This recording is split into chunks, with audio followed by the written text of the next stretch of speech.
There's a tree house in the meadow below the mountain peak, the perfect place for lovers when they play hide and seek. There's a covered bridge at Cripple Creek where the horses always stop. Between the tree house and the covered bridge, that's how Mom and Pop are making love in the country where skies are blue. All you'll be dreaming of are the birds and the bees and the flowers and the trees till you're up to your knees in love. There are roses on the trellis and the scent of new mown hay. The clinging vine is jealous on the fence across the way. There's a great big yellow moon above and a breeze to sing a song. Between the roses and the yellow moon, a fella can't go wrong if he makes love in the country where skies are blue. All you'll be dreaming of are the birds and the bees and the flowers and the trees till you're up to your knees in love.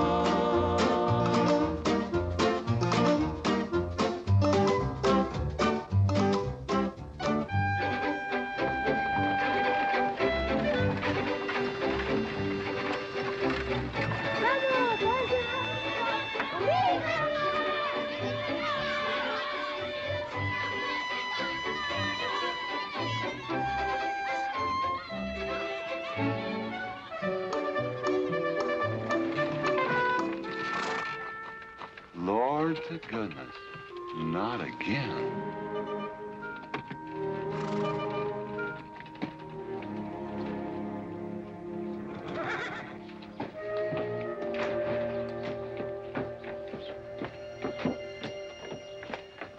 Howdy, Drago. Morning, Curly. Makes 7 times this month he come home swoggles. 6. 7. 6. Once was his birthday. That don't count. Give me my buggy whip. Didn't have anything for breakfast but 2 raw eggs and a mug of honey. No. Curly! Yes, boss. Don't say it's a fine morning or I'll shoot you. Get out of here, Bunyan. Good morning. Morning. Carlos, what are you doing up there? I hope I get it this time, Mr. McLintock. My brothers, they got the big hats already.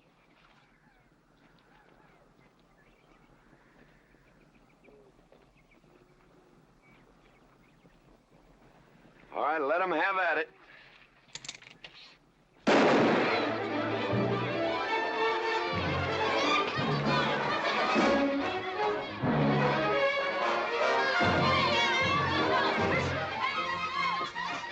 Get over it. Did you let me drive? You promised me you would sometime. No, yeah.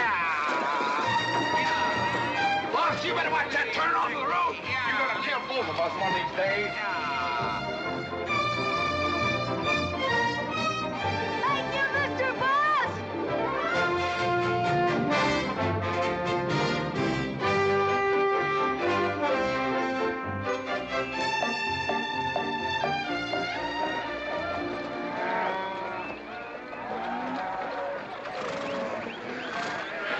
You got cattle in the back, boss.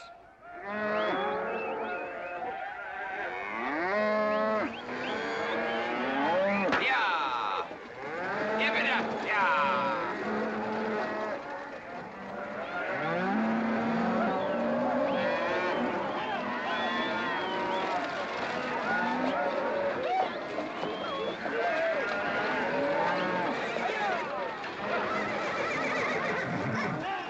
Keep 'em going.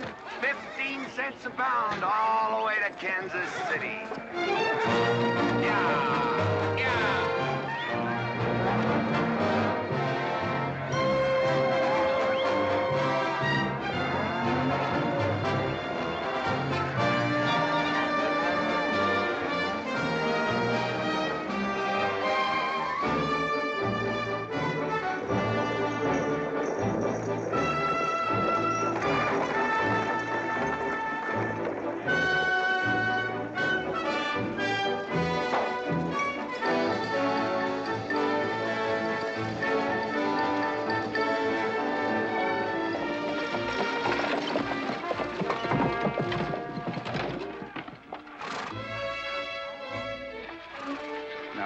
There's one old pensioner I wished you would pass up.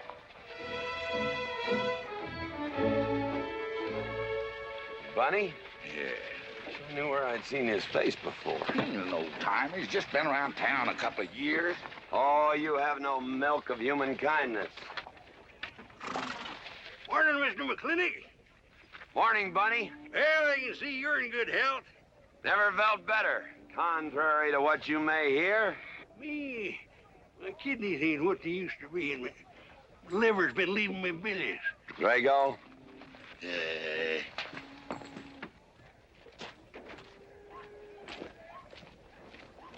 Hello, Ben. Hey, McClintock. Drago, throw that in the buggy. Yes, sir. It's a scrubby bunch of Sooners, huh? They are at that. Well, it ought to make Douglas happy, lining his pockets with land fees. What are we gonna do? I don't know what you're gonna do, Ben. Me, I do nothing. 200 families. Quarter of beef a week per family. If they last 2 years, that can be a sizable number. I got 20 head to 1 of any other brand on the Mesa Verde. I'm not hollering. Some of us haven't got all the money in the world.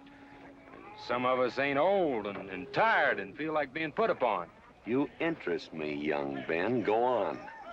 So the first time I find one of our hides wearing our brand hung on one of them settlers' fences, I aim to kill me a plowboy. You do what you want, McClintock. We'll do what we want. Fellas my age generally call me GW or McClintock. Youngsters call me Mr. McClintock. All right, Mr. McClintock. Not because I'm afraid of you. You're the big he-stud of this country. And I reckon a fella my age should call you Mister. He's full grown now, GW. He's a half owner of the spread. I made him a full partner the day the doc gave me the long face. Well, you want him to vote the first time this territory becomes a state, don't you? Of course I do. If these settlers get burned out, there'll be a lot of hollering that this country's too wild to be a state. And we'll go on being a territory some more, with a lot of political appointees running it according to what they learned in some college where they think that cows are something you milk, Indians are something in front of a cigar store. I'm looking to you to hold young Ben down. I'll do what I can. Come on over to the house once in a while. We'll rack up a few hands of stud. GW, that'll be just fine.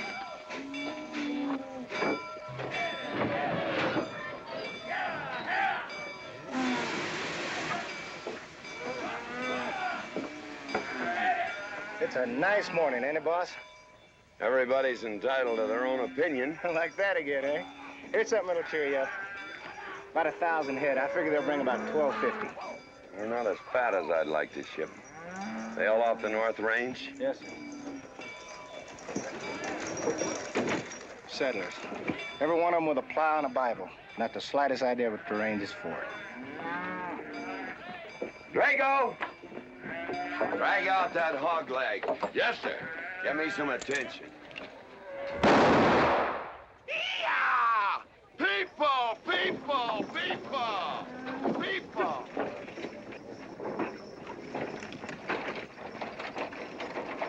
Come on, all of you. Gather around. People, come on. Gather around.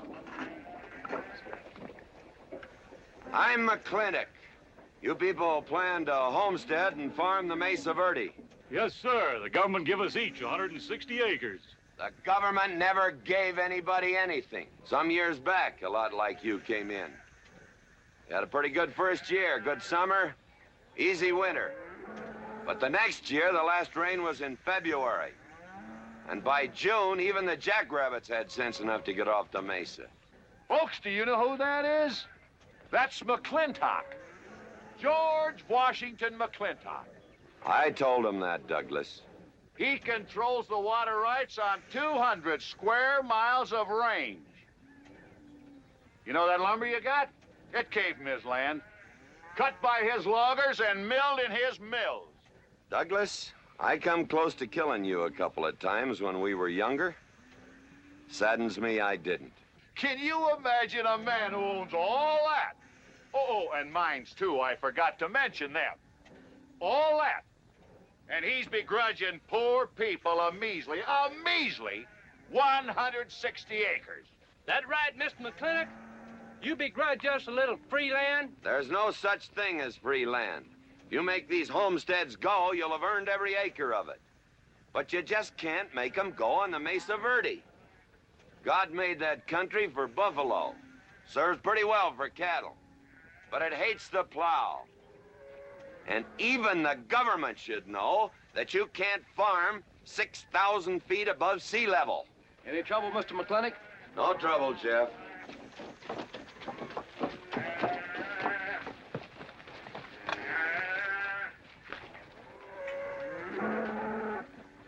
How about you, Douglas? Douglas? Just plain Douglas, eh? And you call him Mr. McClintock.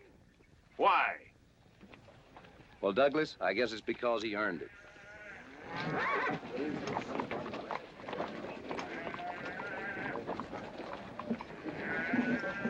Mr. McClintock? Yeah? I'm a good hand with cattle, Mr. McClintock. I'd like a job. Well, you look strong enough. You come in with those Sooners? Well, yes, sir, but we don't have a homestead. Can't use you.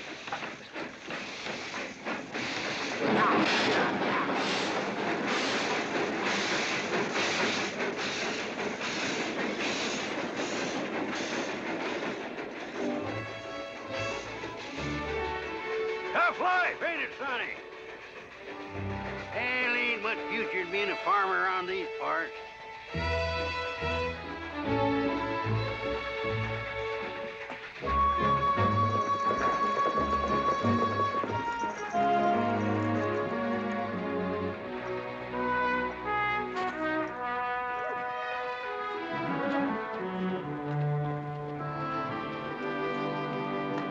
Ladies, this is the finest Chantilly lace available anywhere.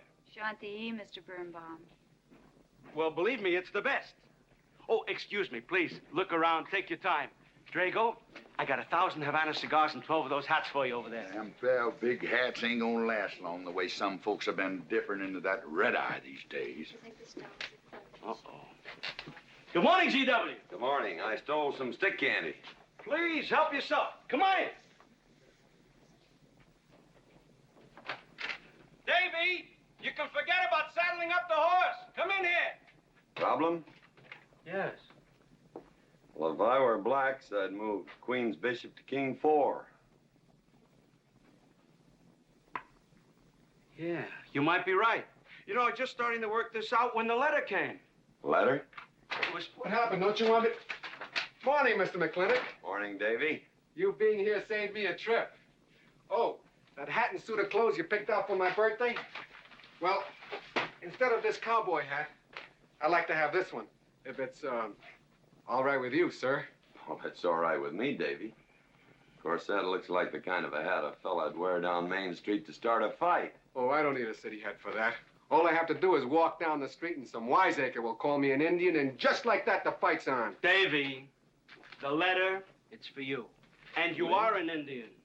Yes, I know I'm an Indian. But I'm also the fastest runner in town. I've got a college education, and I'm the railroad telegrapher. But does anybody say, hello, college man, or hello, runner, or hello, telegrapher? No, not even hello, knothead. Davy. It's always, let the Indian do it. Will you go out in the store and help the ladies? All right. I'm also bookkeeper, part-time clerk. Always let the Indian do it. A lady brought that out here this morning, asked for it to be taken out to the home ranch for you. Handsome lady, kind of tall with red hair. Called me Mr. Birnbaum, just as if she'd never seen me before, and as if that veil that covered her face would keep me from recognizing her. I thought she was in New York or Europe or someplace. So did I. Jake, you better throw on a couple extra cases of the boss's favorite bourbon.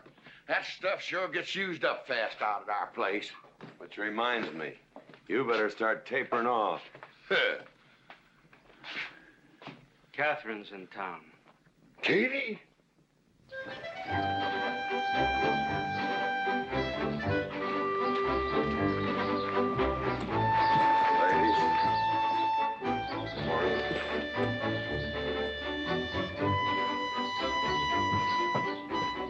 Mr. Clifford. Morning, Mr. McClintock.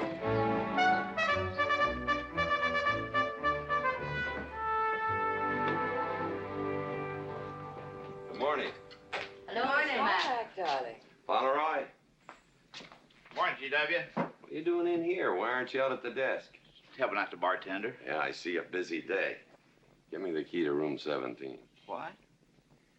17, and don't advertise it.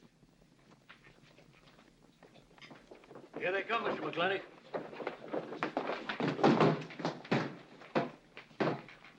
Set 'em up. Beer, whiskey. Day off? Off day.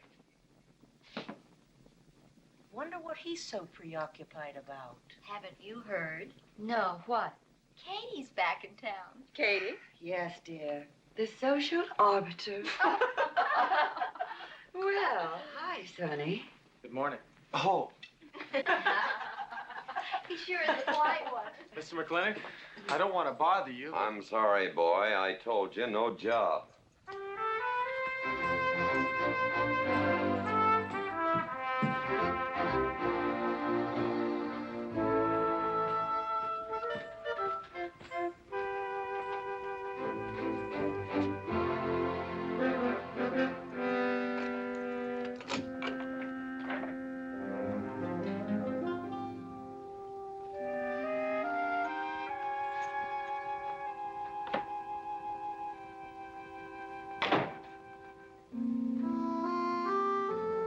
Catherine.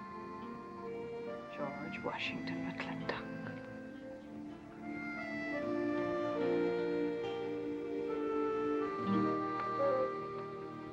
I thought you'd want this.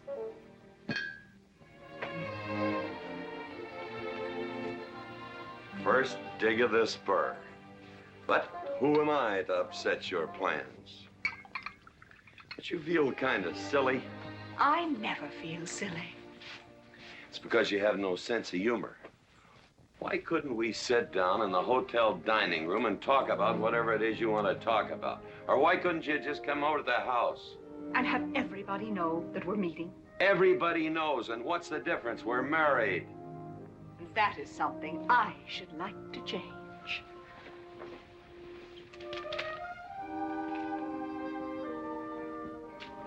You know the answer, Katie. That isn't why you sent for me. Let's get to the rat killing. Oh, that's just the kind of remark that's always endeared you to me. Let us open the discussion. Very well. Our daughter is coming home in a few days. Rather, she's coming here. It was just a slip of the tongue that made me refer to this ugly hamlet as home. Our daughter. Is it so hard to say her name? It's Becky. Rebecca. I hate that name. Anyway, she's coming home. And I hope to persuade you to let her live with me. Part of the time in the capital, part of the time in New York, and, of course, Newport during the season. You're whistling in the wind, Katie. If she stays here, she'll become just as crude and as vulgar as all of this country. And if she goes your way, she'll be all show and no stay. Oh.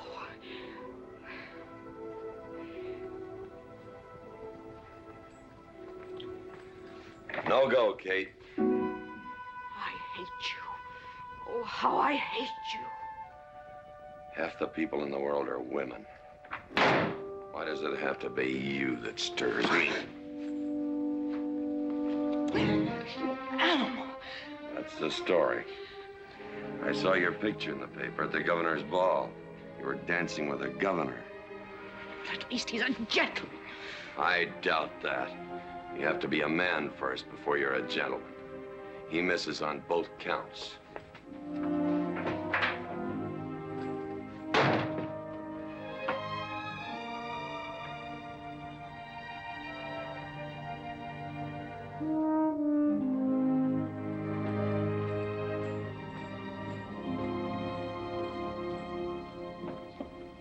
Hey, Sonny, you gonna ask him again? Nope. Hey, boy, you got a pocket of pride. You got a bag. You better listen to an expert, Sonny. I'm telling you, you got to grovel. Human nature gets him every time. Mister, leave me alone. Everybody does it one way or another.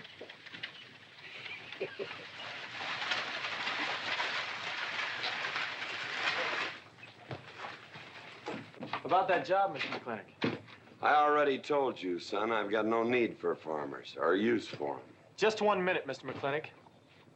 My father died last month. That's how come we lost our homestead. I've got a mother and a little sister to feed. I need that job badly. What's your name? Devlin Warren.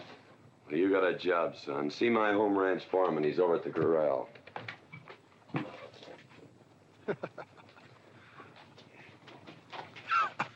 Step down off of that carriage, mister.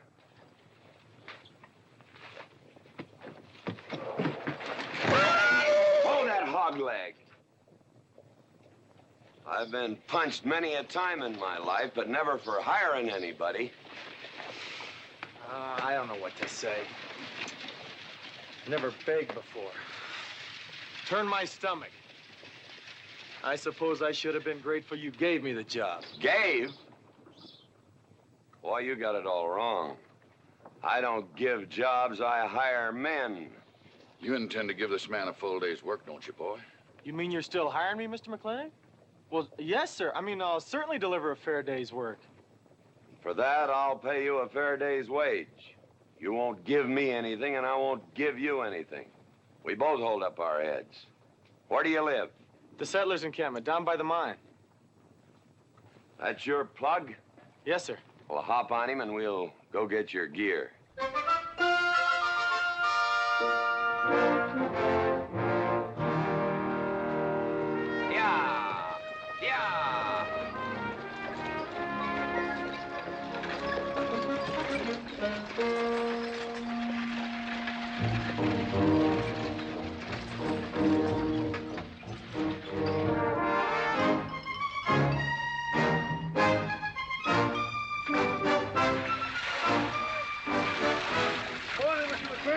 Morning, Mr. Poor Boy.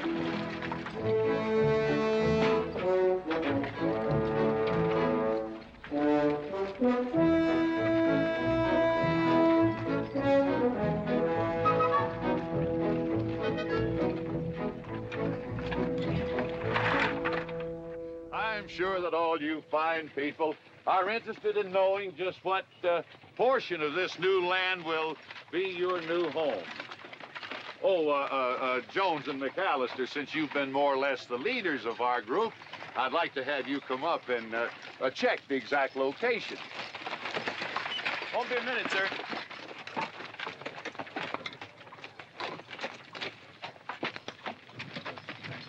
Go after that boy and give him $30.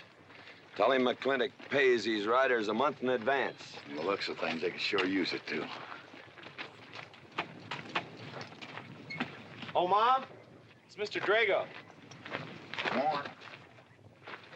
Well, and what do we owe this visit from the cattle baron? I've got a touch of hangover, bureaucrat. Don't push me. Oh, Becky!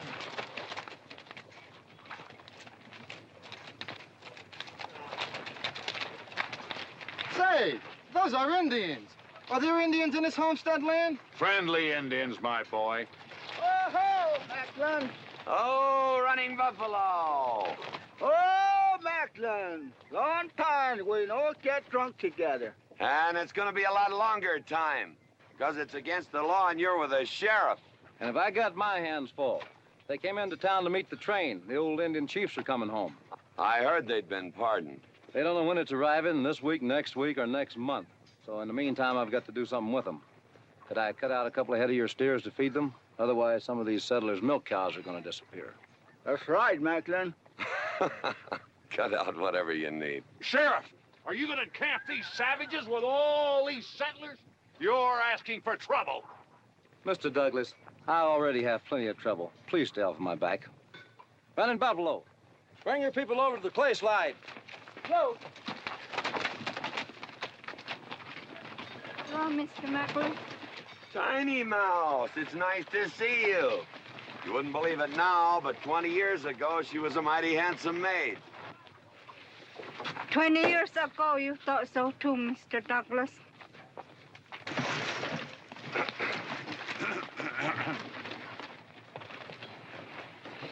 It was just like this. I had a dead beat on old running buffalo, and my sharp 50 caliber misfired.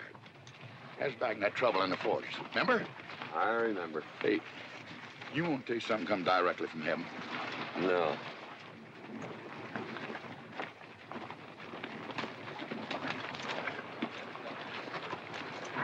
Where'd you get this? That boy's mama baked them. You thinking the same thing I am? She's a widow woman, boss, and she's got a long, hard road home. Hire her.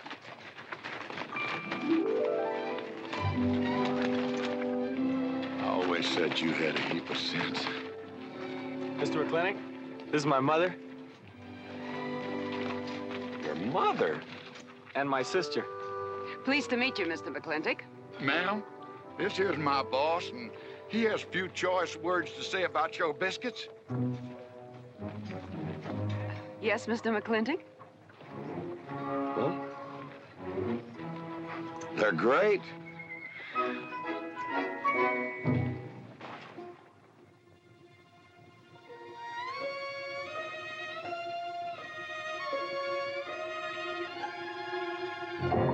Well, you old Cantonese reprobate, how about it?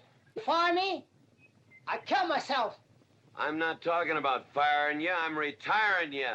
You've been rustling food for us for 30 years. We're gonna put you out to pasture. All you'll have to do is give advice. Be one of the family. I'd kill myself. I may save you the trouble. But, Ching, you kill yourself, I'll cut off your pigtail, and you ain't never gonna get to heaven. I'll be one of our family. I give you my solemn word. Pretty clumsy family.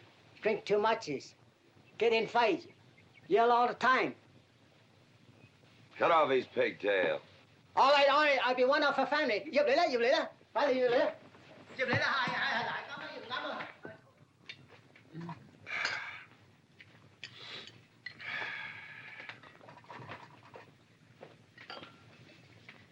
I hope everything is satisfactory. This is such a big house, it'll take me a while to get used to things. Now, please don't hesitate to tell me if anything is wrong. No bird's nest soup. Otherwise, just fine. Everything went nicely. Who's Finally, having it, fine. ma'am? Best apple pie ever had. Curly's right, ma'am. Hated to leave that last bite. Shall we celebrate with a drink? Carlos, come in and help me with the dishes. Alice, you want to help too? Yes, Jacob. All right, pitch in. Now, I'll wash and you kids can dry. Is that good here?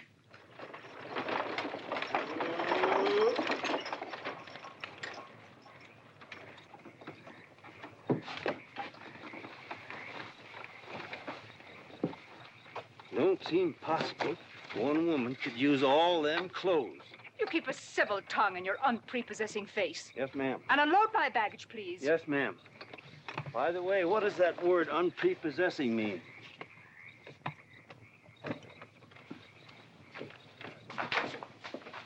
Miss McClintock. Oh, hello, Carlos. Run and help the driver with my luggage. I couldn't trust anyone else in this house to do anything correctly. Luggage? Give him a hand, Curly. Yes, boss. Mr. McClintock? Are you moving back in? Yes, but nothing has changed except my place of residence.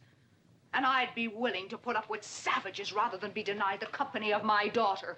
And I'm proving that by moving in here. Mr. McClintock, since it's my first day, would you excuse me if I, Go ahead. Oh, Catherine, this is Dev Warren. He joined the outfit today. Please, ma'am. Thank you. Well, how refreshing. A polite young man here. Where did he come from? He's a farmer. A farmer? Well, I'll be doggone. Kate, welcome home. What on earth are you doing in that idiotic-looking outfit? And don't you dare call me Kate. That's my butling suit. I'm butling for the boss. And I'm sorry, Catherine. That Kate kind of slipped out from the times I remembered you as being nice people. Oh. Are you going to stand there with that stupid look on your face while the hired help insults your wife? He's just ignorant. He doesn't know any better than to tell the truth. And I can't help this stupid look. I started acquiring it as you gained in social prominence. Mrs. McClintock, where do you want I should What? Put him in the master bedroom. Yes. But move Mr. McClintock's things into another room. Oh, the one back of the stairs would be best so that he can't wake up the entire household when he comes home every Here's night. Just before daybreak. Yes, ma'am. Oh, excuse me. Here's your cigars, Mr. McClintock. I am Mrs. McClintock. Catherine, this is the cook. This is the lady does the cooking for us. Mrs. Warren, Mrs. McClintock. How do you do? Very pleased to meet you, Mrs. McClintock. Very pleased. Likewise. You see, I just came to work here today, and I guess I jumped to the conclusion that this was a bachelor's household. It is, and then again it isn't. I will explain so everything will be quite clear, Mrs. Wallace. Mrs. Warren. Mrs. Warren, it has been a bachelor's household for quite some time. And it will be again, just as soon as I am out of here, which will be as quickly as I can make arrangements to take my daughter back east with me. You see, she's coming home from school in a few days, and then we'll be off together, and you can return to conducting yourself as you consider proper in a bachelor's household. Katie! Shut up! Until then, I am mistress in this house, and I will give the orders. I want my breakfast served in bed. Let her. Ain't you gonna say nothing, boss? Breakfast in bed. No. 1 poached egg, tea, toast. Oh, GW. As soon as my things are put away, I want to talk to you about Rebecca. Yes, Mrs. McClintock. Indeed, Mrs. McClintock. Of course, Mrs. McClintock. The toast, lightly browned and unbuttered. Of course, ma'am. Wait a minute now, boss. Where do you think you're going? I just remembered I got a date. But she said she wanted to have a talk with you. I heard.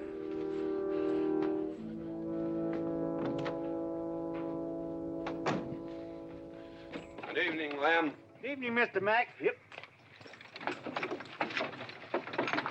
Say, Mr. Mack, what does unprepossessing mean? I was called that once, Lem. Looked it up in the dictionary. It's best you don't know what it means. Uh-huh. Thank you. You're up.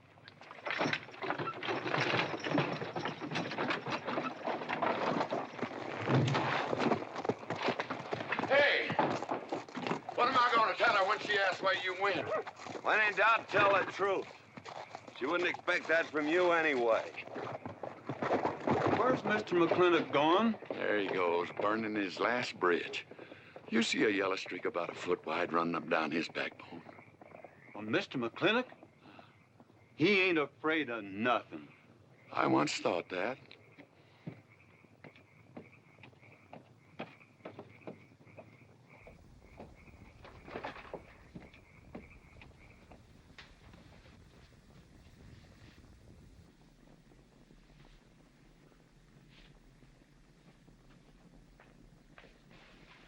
Drago? Yes, ma'am. Was that, He took off, lit out.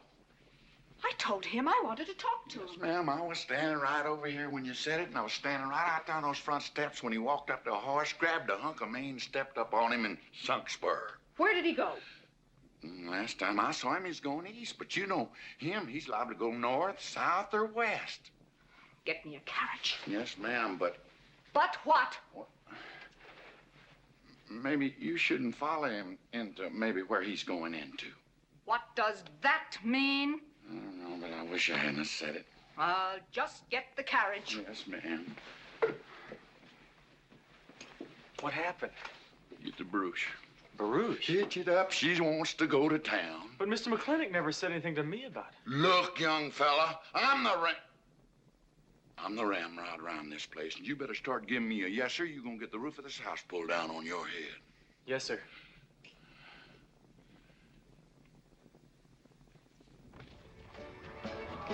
Hello, Davy. Hi, Mr. McClintock. New broom, eh? Big clean. Hello, Bunny. How is everything? Oh, fine, fine, Mr. McClintock. I'll get you next time.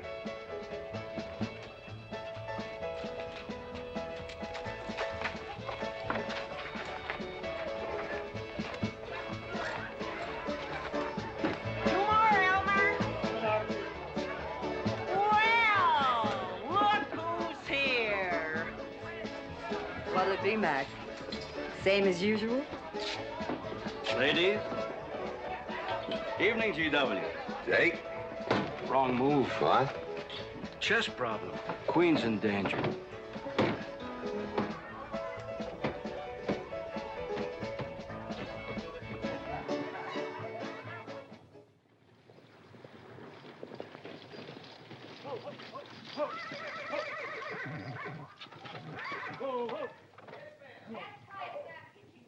I suppose you can do that. Camille, you're on your own. Miss McClintock?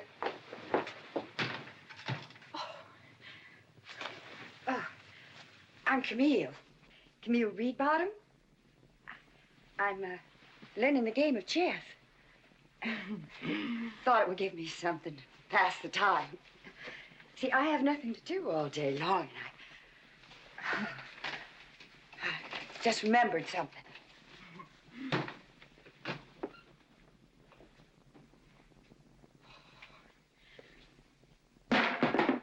Catherine, I didn't hear you come in.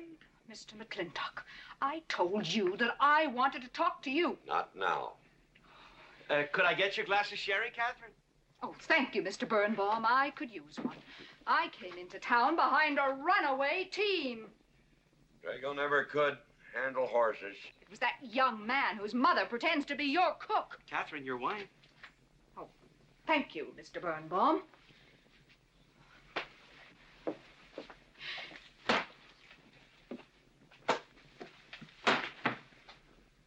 Now, Mr. McClintock, we have an awful lot to talk over. First thing I learned about Indian fighting was to wait for daylight. What has our conversation got to do with Indian fighting? Indian fighting is good experience for our kind of conversations. Oh. It'll wait, Catherine. Evening, Sheriff. Mr. McClintock, we had quite a ride out here. Oh, I finally got that team settled down. It's your move. No, it's your move. I just canceled. Oh. Now, look here. You're not going to sit here all night long and play chess when the matter of our daughter remains unsettled. I am going to remain here and play chess, and the matter of our daughter is settled. She stays. Oh, such stubbornness. Catherine, your hair. Oh, it is a mess after that awful ride. No. It's just that I haven't seen you for a long time. And it seems to me the last time I saw you, your hair was a little darker, no?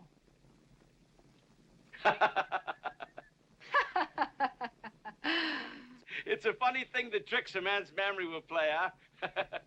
Mr. Birnbaum, I think that you've completely lost your mind. You have done something to your hair. I have not. If I had, it'd be none of your business. I'm certainly not going to put myself in the place of those blondine trollops that you seem to prefer. Take it. Huh? Oh. Fill it. Oh.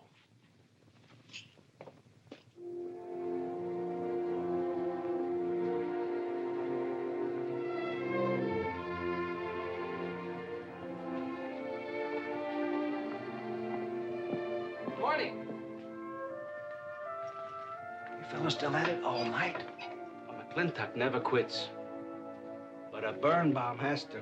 Besides, the game is over. You got me. Oh, no, Mr. Birnbaum. You've still got a good game. Oh, you play chess? Please, take over.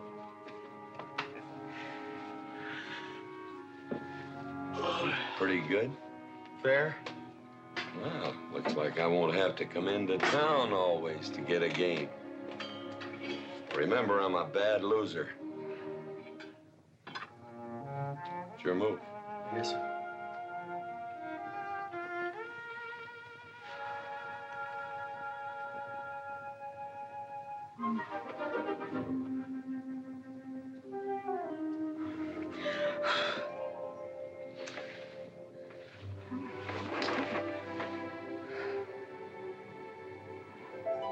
Good morning. Good morning. Oh, it's not morning already. Mm-hmm. Cup of coffee? Oh, yes, thanks, Jake. You're welcome, Catherine. Got any cream? Canned cow's milk. A Mountain Dew. Good old condensed milk. That reminds me. I was cleaning out my desk the other day. I found something I wanted to return to you.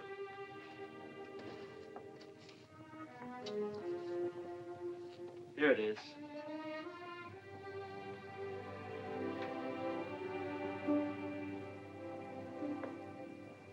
It's a medal, remember? From the President of the United States of America to First Sergeant Michael Patrick Gilhooly for bravery above and beyond the call of duty.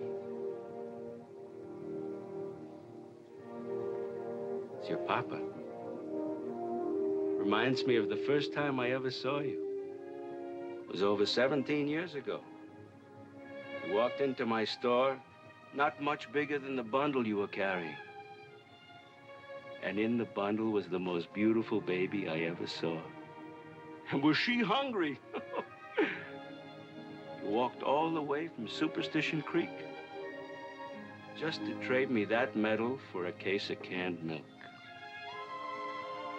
GW was off somewhere as usual, fighting Indians. Sheriff? Sheriff Lord! Well, have you seen the sheriff? Kind of early for him. To try his house? Why didn't I think of that? Looks like Birnbaum's is open. Maybe somebody in here knows. So there you are, Sheriff. I told you you were headed for trouble. Trouble? I want to know by whose authority you let those Indians stay in town. Those savages are wards of the government, and I am the representative of that I told Sheriff Lord that he could put them up down by the clay side. Because the town's named after him, he thinks he owns it. Well, you check the books in the recorder's office, and you'll find I do own a fair piece of it. Agard, if you knew anything about Indians, you'd know that they're doing their level best to put up with our so-called benevolent patronage, in spite of the nincompoops that have been put in charge of it. Those Indians need my permission to leave the reservation.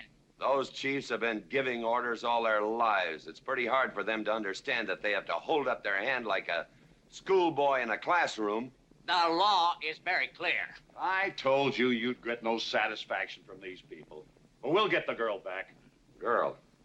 The girl the Indians kidnapped. But don't worry. I armed the settlers and set them to rounding up those red devils. What is this about a girl? Millie Jones, one of the settlers' daughters. The Indians kidnapped her. That's ridiculous. And you turn loose a lot of farmers with shotguns? I certainly did. You're insane. Let's go, Sheriff.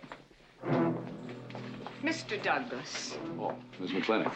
much as I hate to agree with GW about anything, you haven't changed a bit. You're still an hysterical fool.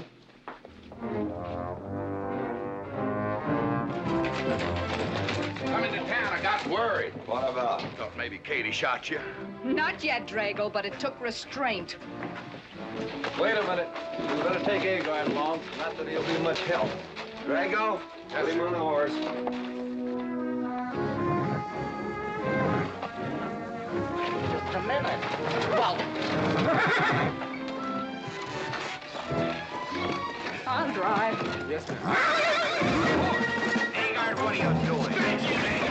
Agard, this is serious. Stay with him, Agard. Stay with him. Agar, will you stop showing off and get in this buggy? Mercy. Mercy. That horse is a little green.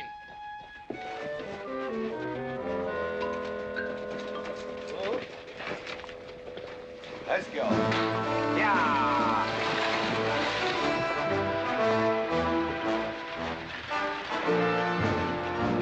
Just where do you think you're going? Don't use that range, boss. Tone of voice with me.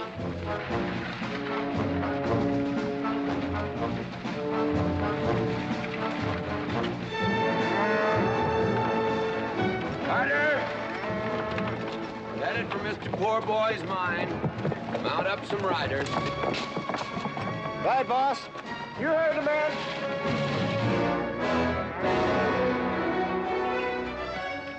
I don't like it, Mr. McClintock. I don't like it one bit. What don't you like? They're planning to hang an Indian.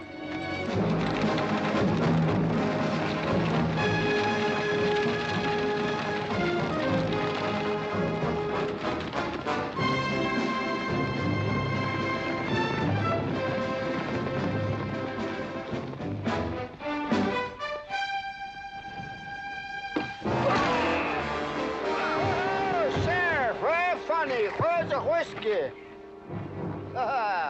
Hold that! Not so fast, Mr. Boss of the whole country. Unless you want to wear a big hole in your middle. How long is GW going to let that cheechawker push him around? That cheechawker has a sawed-off shotgun. How do you know she didn't wander off someplace or meet some fella or something? What are you saying?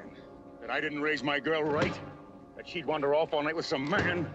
There's a lot of things I'm not saying to you, mister. Well, you got a sawed-off shotgun in my middle. But how do you know this Indian had anything to do with it? She's gone, ain't she? She's gone. Pa! Pa! I'm over here! Pa! Been looking for me, Pa? Where you been, gal? Young Ben took me for a sunrise ride, and the horse wandered away. You come down over there. But, Pa!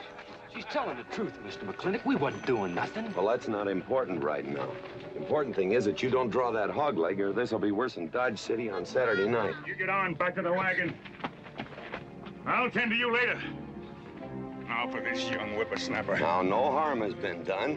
And young Ben here is one of the nicest boys in the territory, so just put down that shotgun and I'll let's teach forget him to fool with Mike. Now, we'll all calm down. Boss, he's just a little excited. I know. I'm going to use good judgment. I haven't lost my temper in 40 years.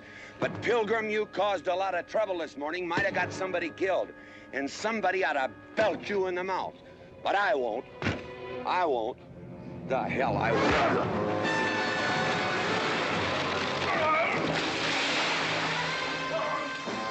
McClintock Rider!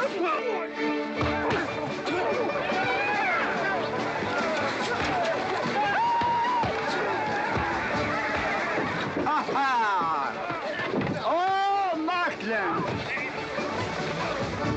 Hey, Buster! Remember me?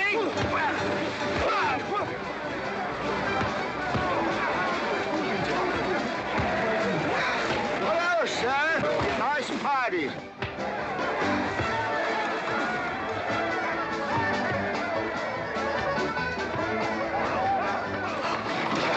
Do you think you oughta? I ought to what?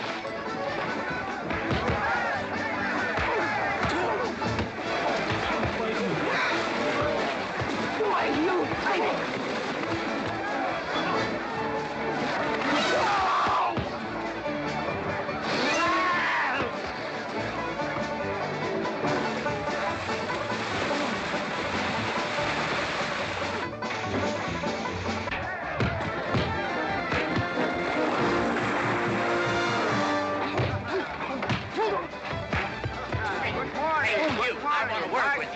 Hey, just a minute. What are you doing? My glasses. Hey, now stop this or you'll be sorry.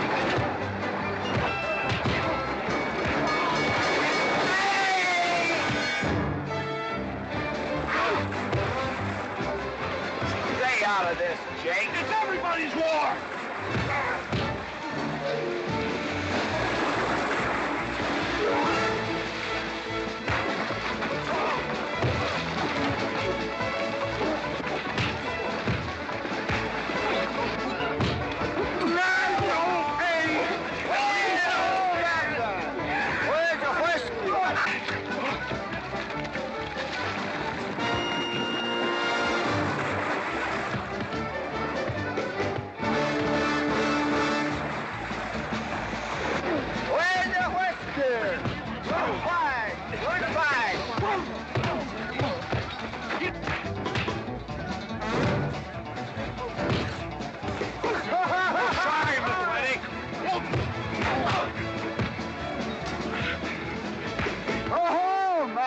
Thanks.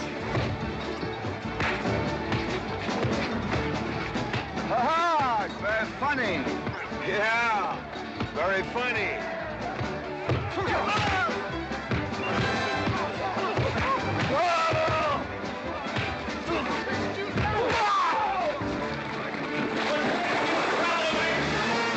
Guys, Mr. Douglas, I'm sorry.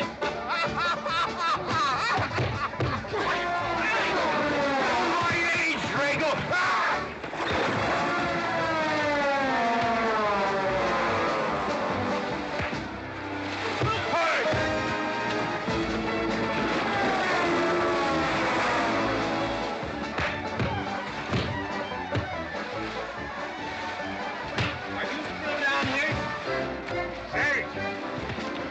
I swanted away, huh? Honest, Mr. Jones, honest.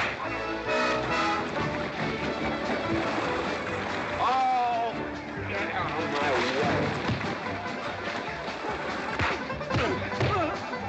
Nice left. Thanks. And I went to college. For this, you don't need college. You're not getting me down there.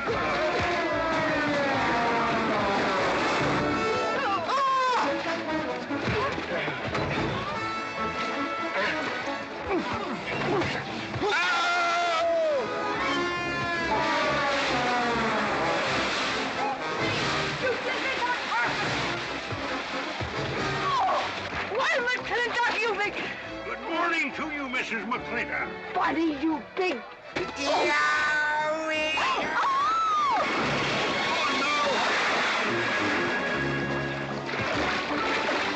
G.W. McClintock, you make me clumsy. Well, it's pretty hard to control yourself.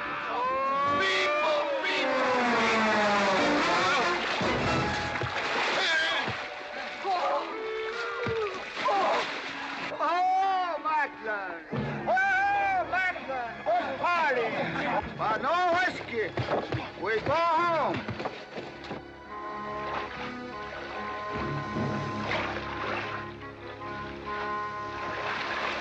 You and your friends. Well, we at least saved your hat. Oh.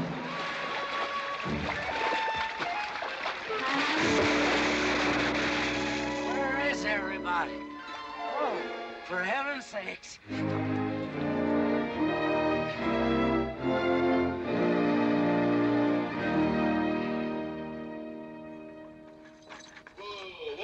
Drago, will you never learn how to handle a team? Yes, ma'am, I'll sure try. I'll tell you that now. Try me family. You want to lose your pigtail? I lose face. Lousy lot of tips. You want to lose more than that? Kate, Yes?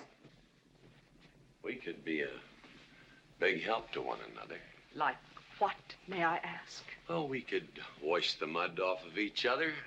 We used to have quite good times doing that sort of thing. There are a lot of things we used to do.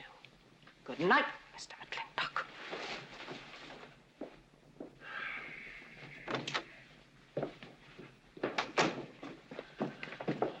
Any luck? What are you talking about? I mean, divorce. She still wanted you. Yeah. You know something? Women are funny. She fought like a wildcat on your side out there this afternoon. Come home, she slams the door in your face. That divorce business, is that what you get when you pay a woman not to live with you? That's about it. Some women I've known it'd be worth it. You know, if we had any moral character, we wouldn't be standing here covered with mud drinking when we should be washing. G.W. Drago.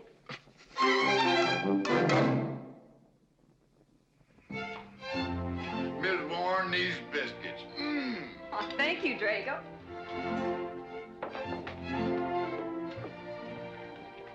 Good morning, Mrs. Warren. Good morning, Mr. McClintock. Breakfast for the boss? If that's the way you want it, Mr. McClintock.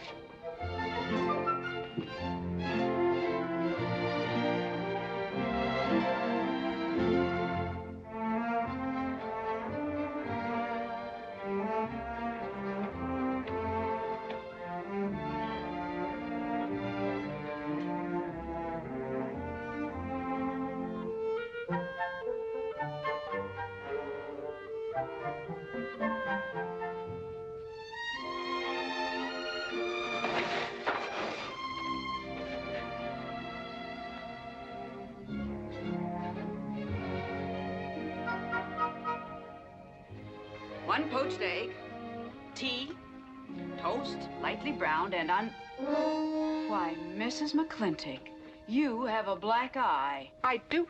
Ooh.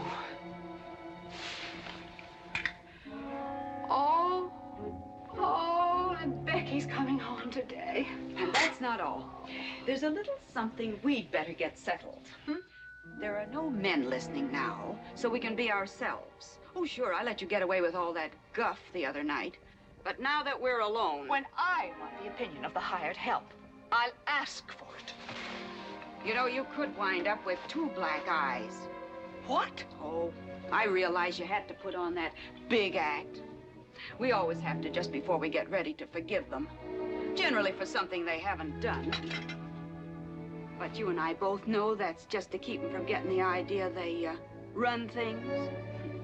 McClintock give you that black eye? No. Nobody gave it to me. I won it.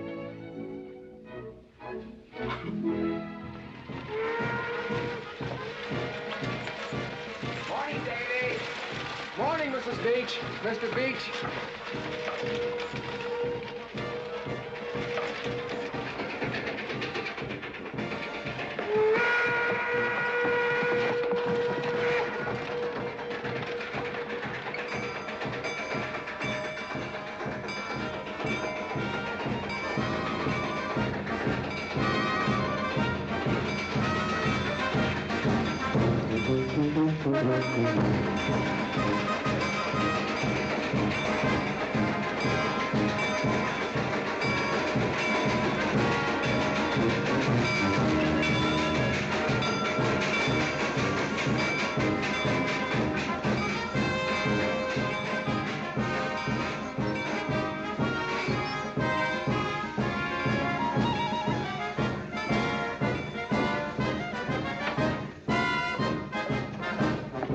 Why, Miss Becky, welcome home. Hi, Dad. My boy. Good to see you again. Daddy! Well, Daddy! Oh. It's been 2 long years. I guess I'm gonna have to stop calling you Tomboy. Oh, Becky. Mama! Oh, darling. I wasn't sure you'd be Oh, I've been here a few days. And, oh, Becky, I bought you 3 of the most beautiful dresses. Oh, Mama. Uncle Drago! Oh! Did you bring your old uncle a coming home present? Sure did. What is it? A mustache cup. And what did you get me? Prettiest Palomino pony that ever packed a saddle. Broke the stand, drowned, tie, and the counter. Oh! Uncle Jake! Oh! What are you doing with Mr. Douglas's tuba? Oh, Mr. Douglas has had a little accident. I brought you a whole shipment of licorice sticks. But now that I've seen how much you've grown, I think we better exchange them for a couple of bolts of dress goods, huh? Thank you. Oh, the mayor was going to be here, but he had to go to the territorial capital on a horse theft matter. But I'm going to give his speech. Oh, and don't worry about the mayor. I'm sure that he can find a bill of sale for the horse.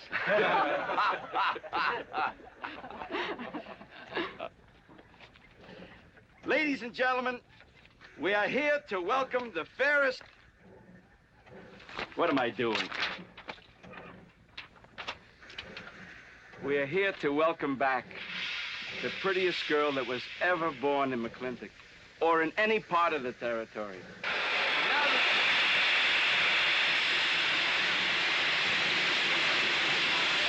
Hey, Davy! Yeah? Got something for you. Yardmaster up at Drunken told me to let him ride, so I locked him in here. I've had my scalp a long time, and I aim to keep it.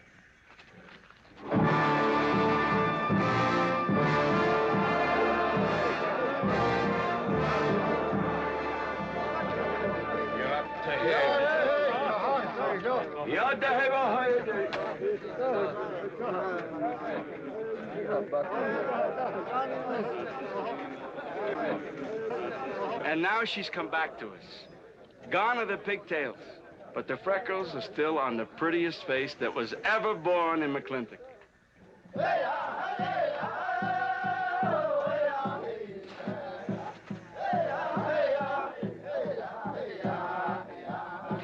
Hey, that's Puma. And it's true. The government did turn them loose. Good old Puma. I'll never forget when he brought G.W. home. Your father had a hole in his chest and 104 fever. Of course, they weren't very mannerly about it. He came past the house at a high lope and threw him on the doorstep. And you do remember them good old days, don't you, Katie? Catherine.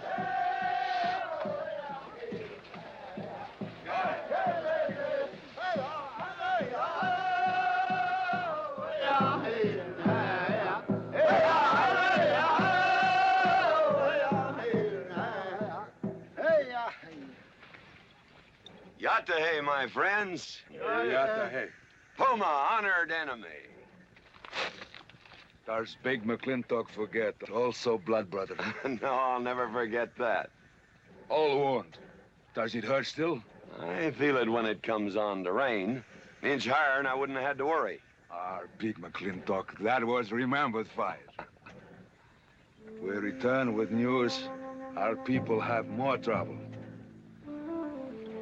You see, I learned good English now, big McLintock. Learned in white man's jail. But we would have you talk our cause at government hearing. I understand that Governor Humphreys is going to preside at that meeting. Yes, Puma, I'll translate your wishes. Mr. McClintock, could I impose upon you to use your Comanche to tell these Puma chiefs... is chief of the Comanches, and he speaks English very well. Oh, well, your people will have to follow my instructions to the letter. It is the law of the land. Well, now, just a minute. Well, for heaven's sakes.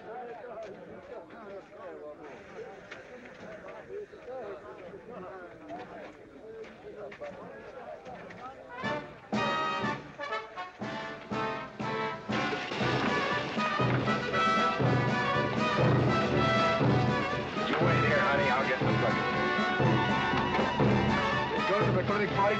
Surely. Will I see you there, Beth? Of course, Davy, and you can have the first name. Sis? Don't want any sister of mine talking to strangers. Davy's not a stranger. He clerks in Birnbaum's. He's an Indian.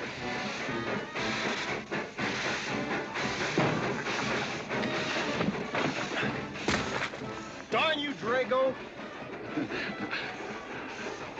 Now look what you've done. Baby, this is Devlin Warren. He works for you, Papa. Dev, this is Miss Becky McClintock. Those are my things. Yes, ma'am. Oh, I don't know you anywhere, Miss Becky. What do you mean?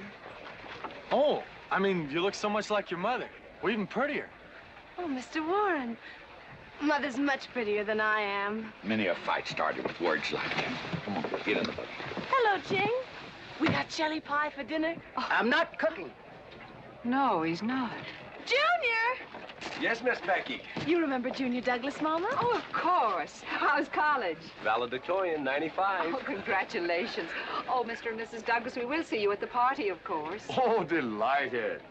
Well, it'll be pretty hard to keep young men away. Yes, sir. Drago? Yes, boss. Baggage all loaded. G.W. You remember young Junior? Oh, yes. Like father, like son. Mr. McClintock, I hope you don't think I'm being presumptuous in asking for the honor of calling on Miss Rebecca. Well, there she is. Ask her yourself. Thank you, sir. Ching, now I'm going to get fired. Get up out of here. Thank you, sir. Thank you. How do you know me, Mama? See you at the party, Junior! Yeah. Yeah. Yeah, what? Like father, like son. What did he mean, Matthew? Come on, Ching. Grab a root and growl. Well,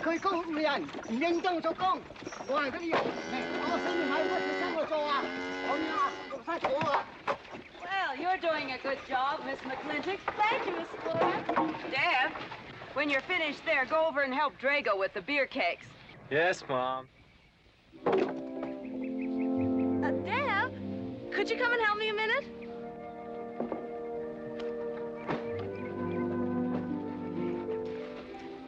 I certainly was surprised to hear you went to college. Why? I don't know. Junior says Purdue's a good college for a backwater place like Indiana. Well, he did indeed. Oh, could you do this? I can't reach it. Why didn't you finish college? Lack of funds. My father got sick, and he had to come out west. So he took out a homestead. You know, your mom's sure cute. It's too bad you didn't inherit her eyes.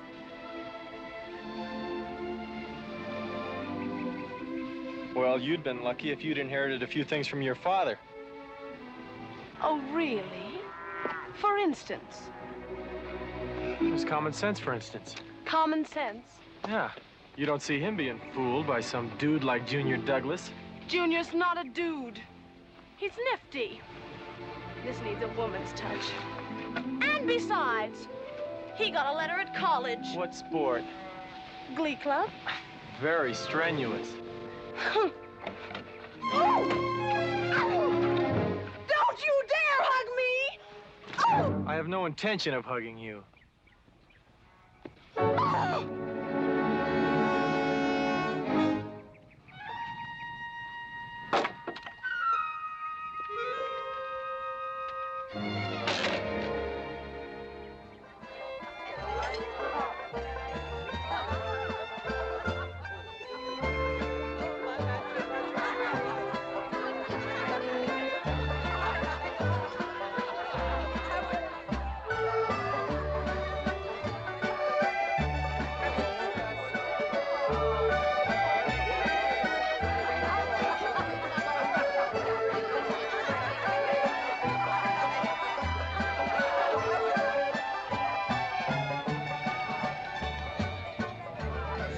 Ladies all look lovely, Catherine.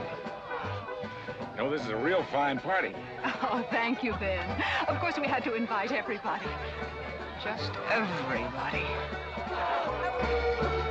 Sorry, GW, but this one's mine. Well, thank you, Mrs. Warren. I guess I'll have to be a good host in my own home. Well, the next one's yours, Mr. McClintock. Thank you.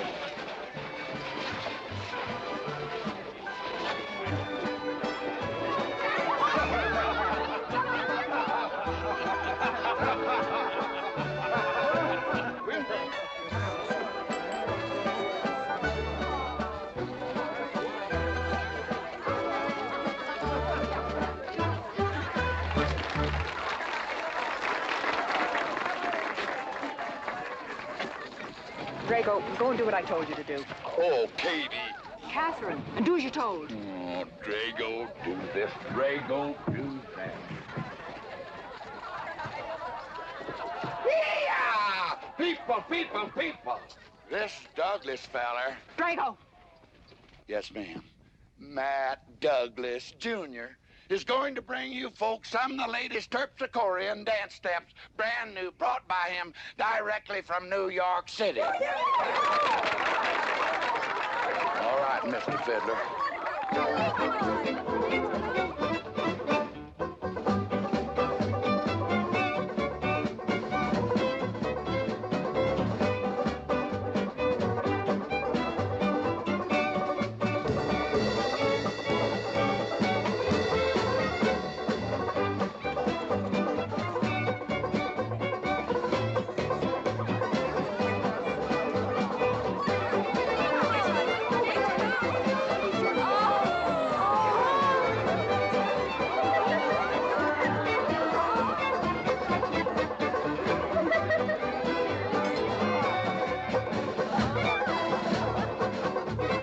Give me a whiskey. What? Just turn a 10-gallon party, boss. We'll run out of whiskey. Well, I can take care of that. Shane.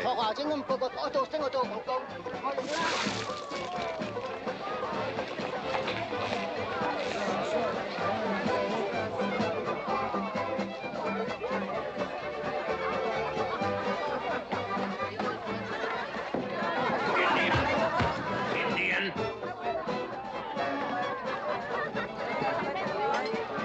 And you still got any ideas about asking my sister to dance? Get up and we can do this all over again. Yes! That's enough. You fought it. It's all over. Quit butting in, Birnbaum. He's a hard man, not your son. Look, you fought him fair and square. I don't think it was so fair and square. Well, you want to take up where he left off? If I did, you wouldn't find it so easy.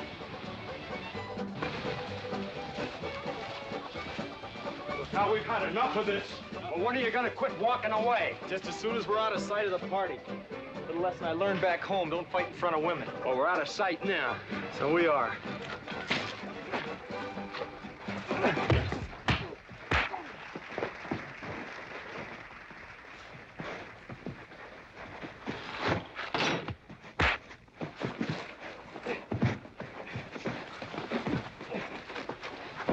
Such vulgarity.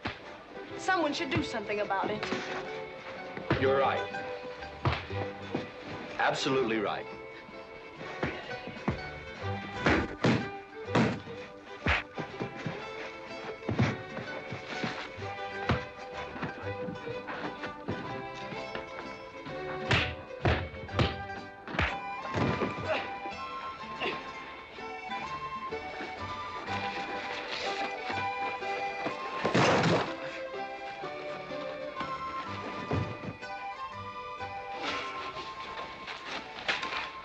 You all right, young man?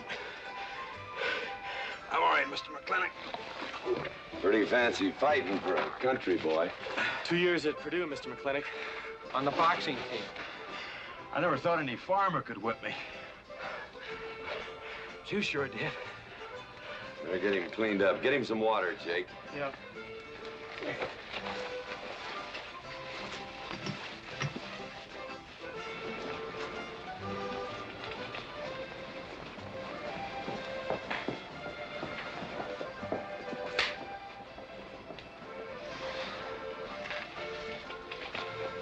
Get yourself cleaned up. Go ask that girl for a dance. Who?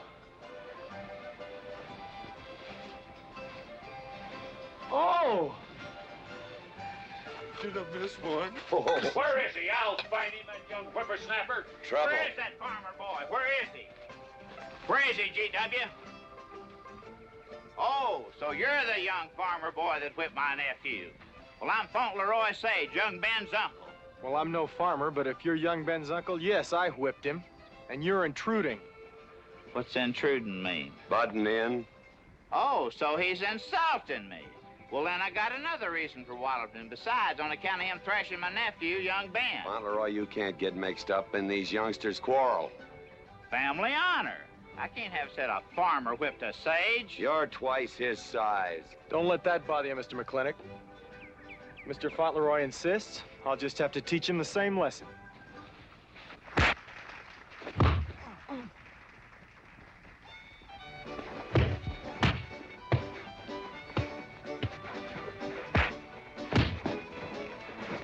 Say!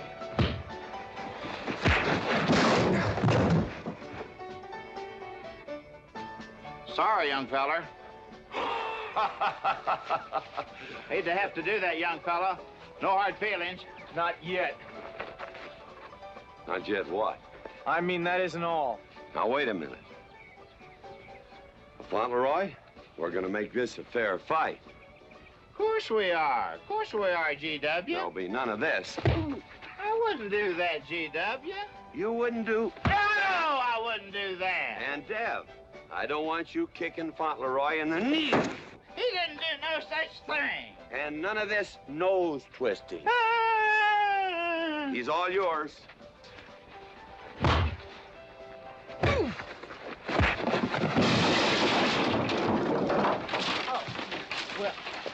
Well, where are my glasses?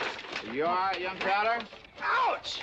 I'm all right. This Indian agent will stop stepping all over me. I beg your pardon, G.W. You're just funning me. But I want you to know that boy fought me a fair fight. Well, I'm glad to hear that, Fauntleroy.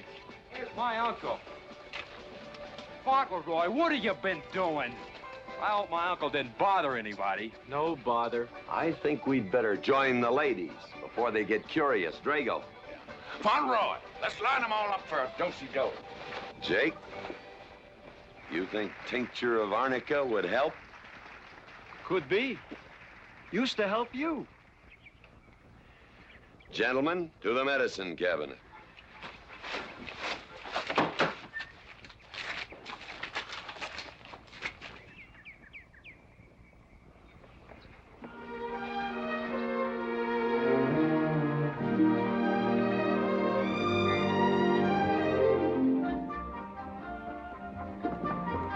Good morning, Drago. Morning, Davy. You seen Daddy? Took off early this morning with a scattergun over his arm. Went hunting.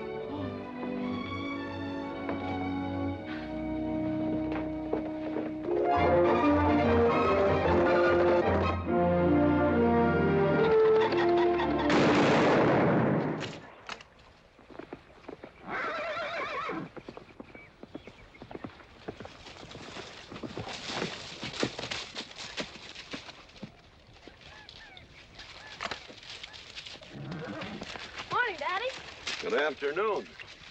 I'll get you out so early. It's something I have to get straight in my mind. Yeah? What?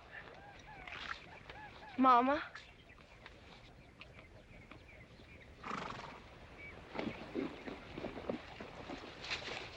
Why'd you and Mama stop living together, Daddy?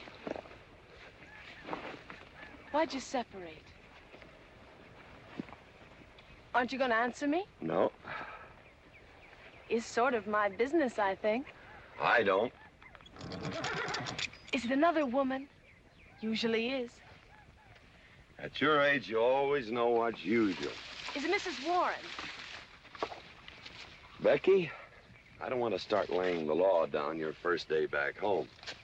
But I'll have no more such talk. First time I ever saw Mrs. Warren was last week. She has a job here at which she's very good.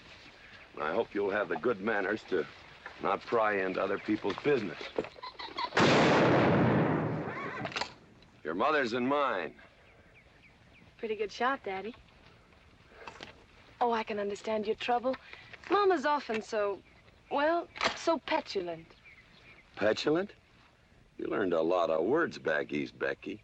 Wish to God they'd have taught you some meanings.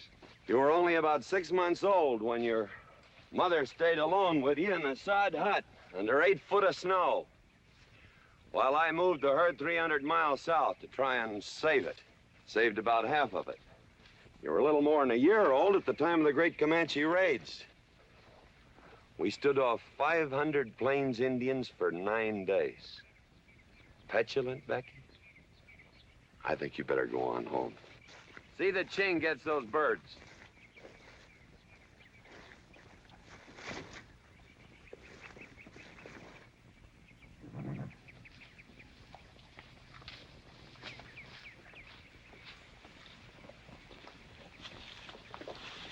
Becky, come here.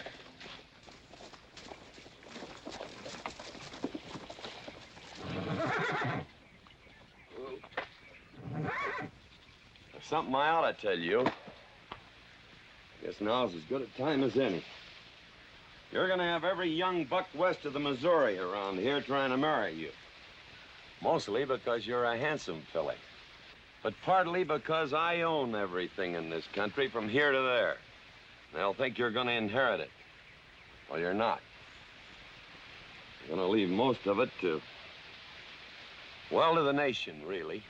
For a park where no lumberman will cut down all the trees for houses with leaky roofs. Nobody will kill all the beaver for hats for dudes, nor murder the buffalo for robes. What I'm gonna give you is a 500-cow spread on the upper Green River. Now, that may not seem like much. It's more than we had, your mother and I.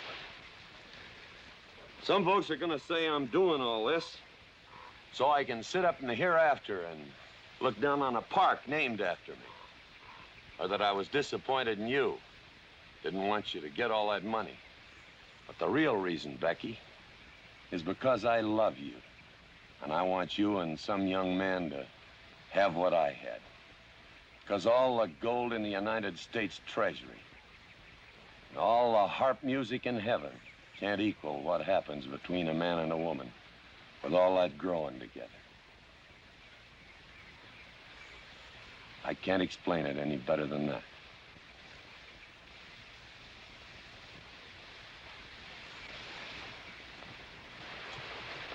All right, Daddy. Becky.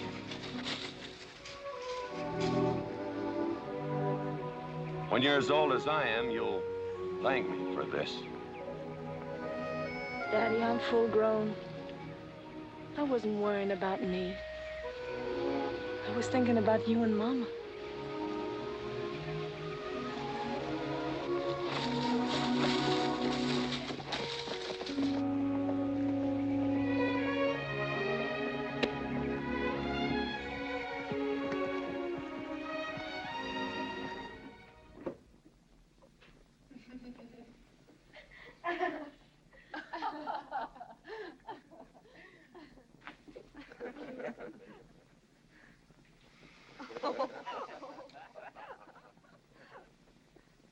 Oh.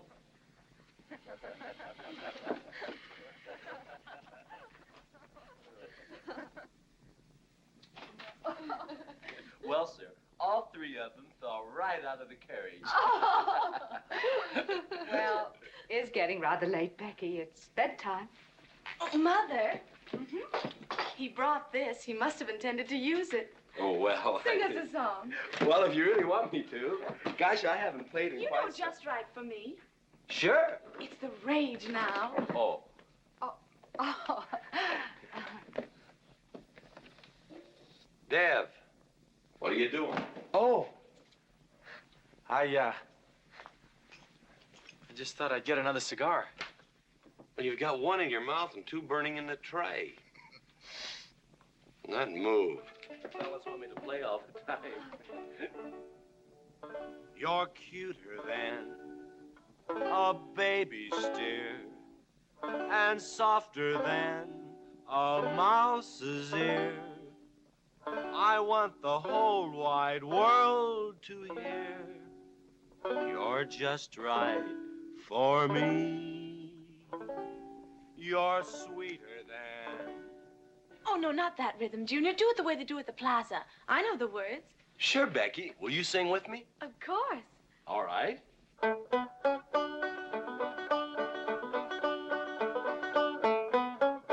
love a man who's witty and smart and clever.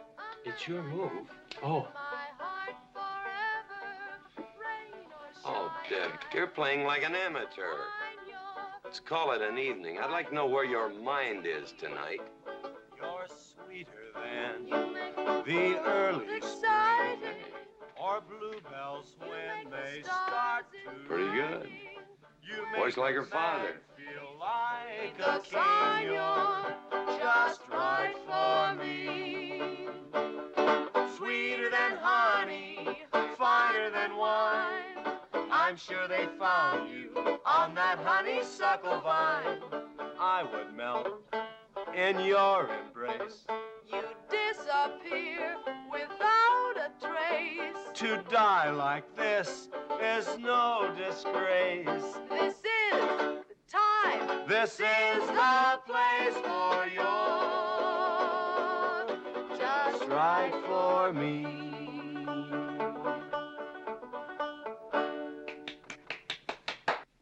Well, that's so good, I kind of hate to break this up. But if we're going to have that Indian hearing tomorrow morning... Sir, about our conversation earlier this evening, I believe I'd better apologize. Yeah? Yes, sir, I've been thinking it over, and when I called you reactionary, well, that's merely my generation's term for your generation. Nothing personal, sir. Oh, really? Well, good night, sir. Good night, Miss McClintock. Good night, and do come again. Good night, Drago. Night. Boss, what does reactionary mean? Me, I guess. He says that anyone that wanted to sell at a profit was a reactionary. Was we reactionaries back in them days when you was selling beef cattle for 6 cents a pound on the hoof? Well, no use arguing with him. College boy.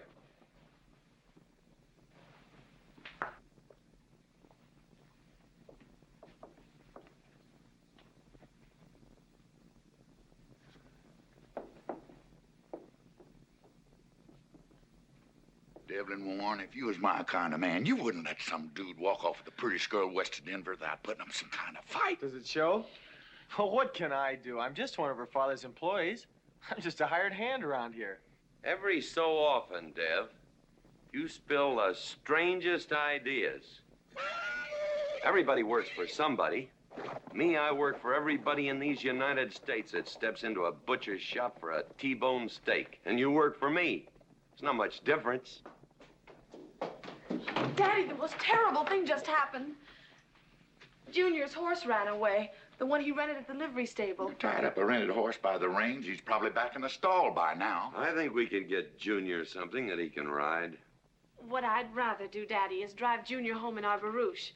It's a lovely evening, and I'm sure Uncle Drago wouldn't mind driving. I would, and I got the kind of manners don't keep me from saying so, just to be polite. I'll drive him home, Mr. McClintock. And you don't have to come, Miss Becky. I'll see that he gets home safely. I can take care of myself. You got yourself a foot, didn't you? Dev, get the carriage. Drago? I'm going with them. Now you got me wrangling dudes.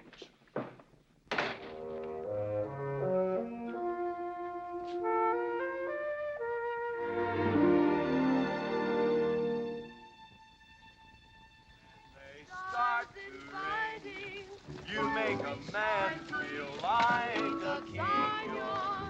Just right for me. Miss Becky, somebody better help me watch the road. You know, I'm new around here. Might take the wrong turn off. Devlin Warren, you know there isn't a turnoff between here and town.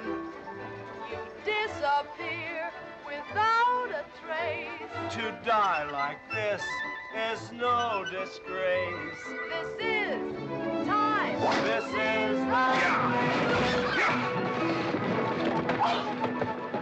Devlin Warren, what are you trying to do? Kill us? Rather have your friend drive? Yeah!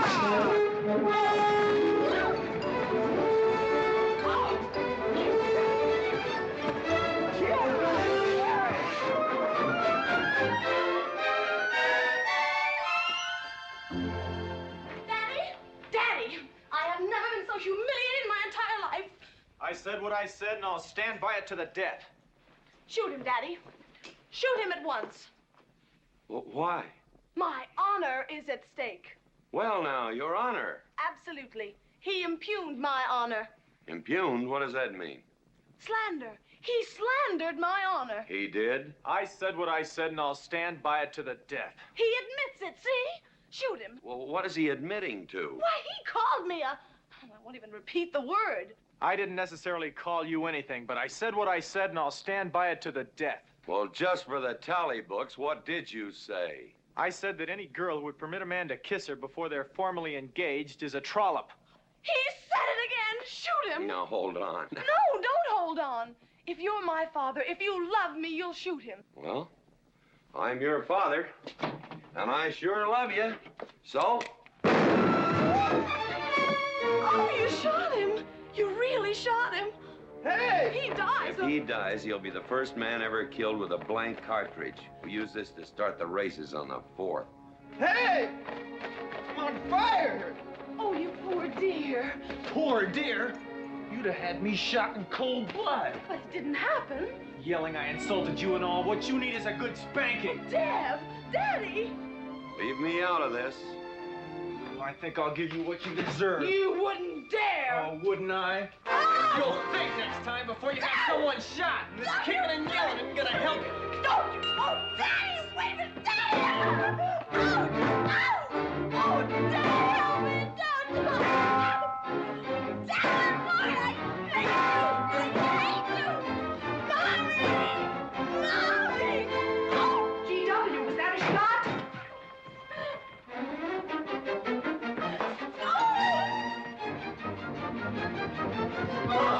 Becky, what happened? He spanked me! You spanked my daughter? Dev. You mean you stood there while that brute beat our daughter? G.W., what's happened to you in the last 2 years? Better part of valor, son. Oh, isn't it enough that you've always treated me like a squaw without subjecting dear, sweet Becky to this crude, vulgar way of Catherine, life? you women are always raising hell about one thing when it's something else you're really sore about. Oh. Don't you think it's about time you told me what put the burr under your saddle about me? I don't intend to stand here and hold a midnight conversation with an intoxicated man.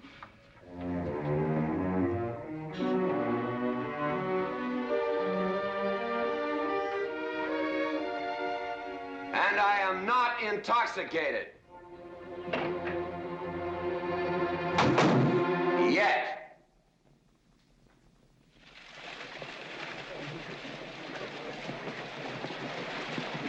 Hello, Governor! Hello, Governor!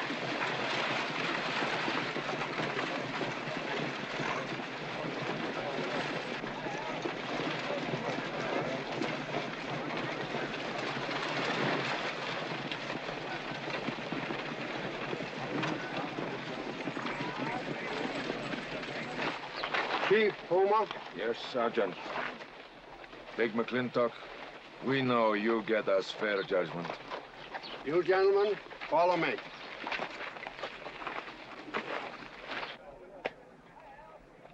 Well, Jake? GW?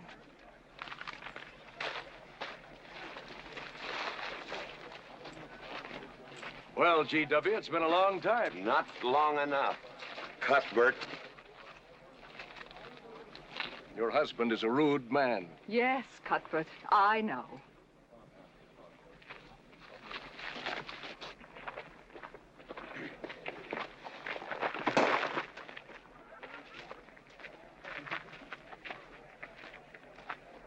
Where you want the Indians, Mr. McClintock? Mr. McClintock is not running this hearing. Sergeant, seat those Indians. Yes. Gentlemen, be seated. You know, the whole tribe here want to come into town. Proceed, Lieutenant. This hearing is now in session. Governor Cuthbert Humphreys presiding. Good luck, Daddy. I'm afraid it's a packed court. Government Edict number 826 has ordered that the Comanche Nation be transferred from their present reservation to Fort Sill. It is the government's claim, as filed by Indian Agent Agard,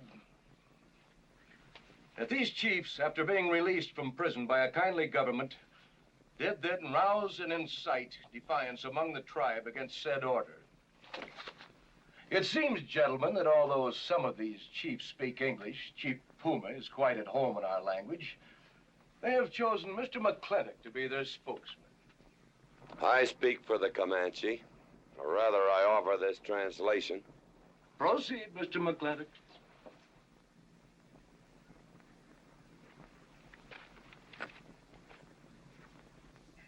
The Comanche say, we are an old people and a proud people.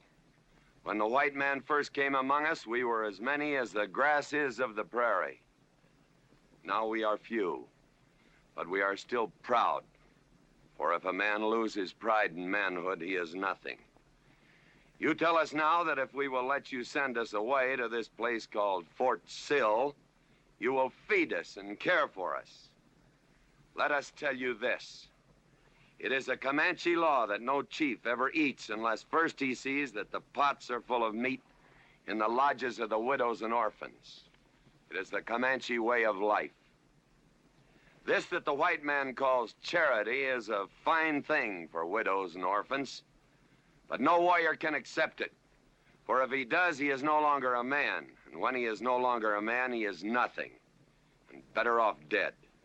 You say to the Comanche, you are widows and orphans. You are not men. And we, the Comanche, say we would rather be dead. It will not be a remembered fight when you kill us, because we are few now and have few weapons. But we will fight, and we will die Comanche. Thank you, Big McLintock. Am I to gather that Comanche defy the government of the United States? Yes, you may gather that the Comanche defy the United States government, or at least this commission. Gentlemen.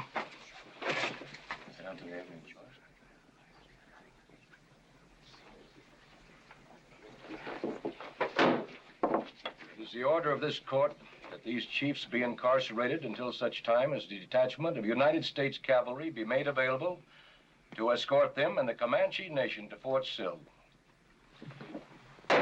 This court is adjourned. Oh, McLintock! You are important chief amongst these white people. Sway them. Have them give us few guns to make the fight worthwhile. Let us have one last remembered fight for end of Comanche. I almost wish I could arrange that, Puma. Ahalani cha. Ahalani cha. Sergeant? Yes. Good God. Carry on. Gentlemen.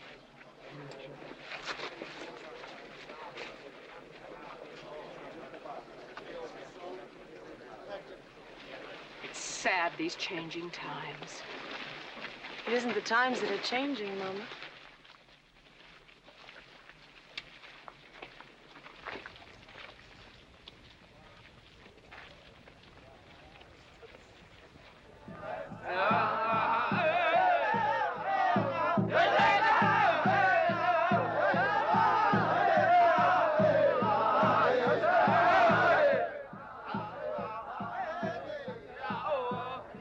GW. Hello, Lem.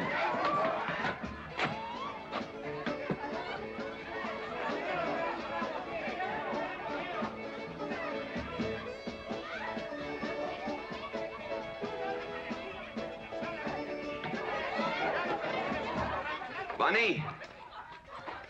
Oh, howdy, McClintock. I figured you'd be belly down drunk by now. I've been doing some drinking, Bunny. Is that boxcar still on the siding? Well, sure, but... But what? Well, I don't like it. You don't, eh? You figure if them Indians get out there and lead the cavalry on a wild goose chase, that great white father's going to get nosy. Get nosy, and he'll investigate. And when they find out how that side-saddle governor's been messing things up, they'll give those Indians a fair trial. That's live ammunition in that boxcar. You know what'll happen if them Indians get some guns in their hands? Somebody's going to get hurt. Is Puma's word good enough for you? Well, I don't... McClintock, you got yourself a partner. Leave me out of this. Hey, McClintock. Good night, Bunny. Good night, Governor. There is the Katie with her light red hair, sweet as the roses on a summer air.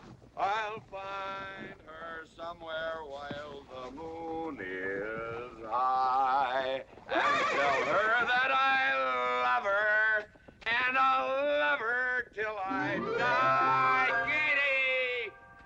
Katie Gilhooly, the master's home. Katie, Catherine Gilhooly McClintock. Where's the woman of the house? Mr. McClintock. Oh, there you are. Mrs. Warren. Oh, good evening. I waited up for you, Mr. McClintock. Oh, how nice. I want to talk to you about something. Delighted, delighted. 309 times straight. I beg your pardon? 309 times straight without a miss. Gotta be a record. I suppose so. Now, Mr. McClintock, what I wanted to say... 2-pound Stetson, 6-inch brim, 53 feet in the air. It's gotta be a record. I'm sure it is, but the reason I waited up... Dagnammit, woman, can't you hold that glass still? Of course, sir. Now, down the hatch to my world's record. Down the hatch. Yes, sir.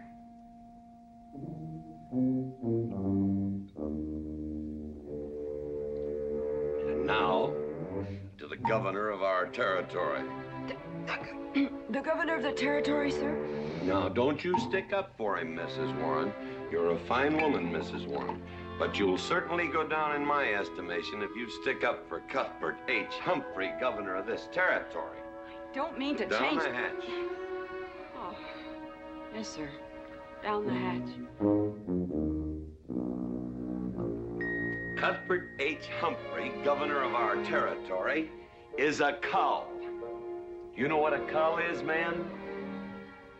A cull is a specimen that is so worthless that you have to cut him out of the herd. Now, if all the people in the world were put in one herd, Cuthbert is the one I would throw my rope at. At whom I would throw my rope at. Natural-born cull. Another touch, ma'am? Oh, no, sir, no. Well, I don't mind if I do. Good. Can't walk on one leg. Oh, I didn't mean to be vulgar, ma'am. Can't walk one limb. It's all right. Sounds silly. Only a bird can walk on a limb. You know my wife? Her name's Kate. She insists on being called Catherine. Do you know her? Of course, Mr. McClintock, and that's what I wanted to talk Well, to you. she thinks that Cuthbert H. Humphrey is panting for her like a bull buffalo at the first green up of spring. But what Cuthbert is panting for is my money. Don't make me feel like I'm drinking alone, ma'am. Very well, Mr. McClintock, if you insist. Down the hatch. Good.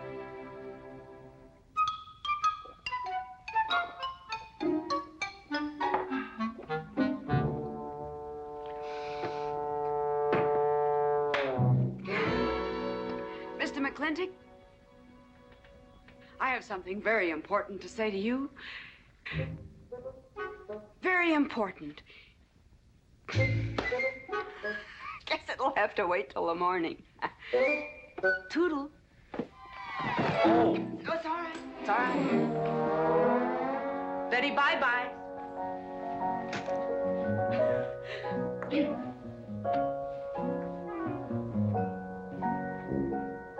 Whoops. Oh. Mrs. Warren, let me assist you. Very kind.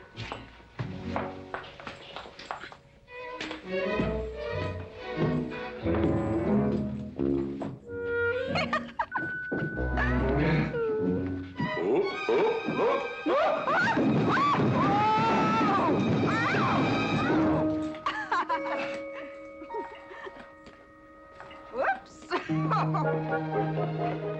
What's going on here? Now, Catherine, are you going to believe what you see or what I tell you?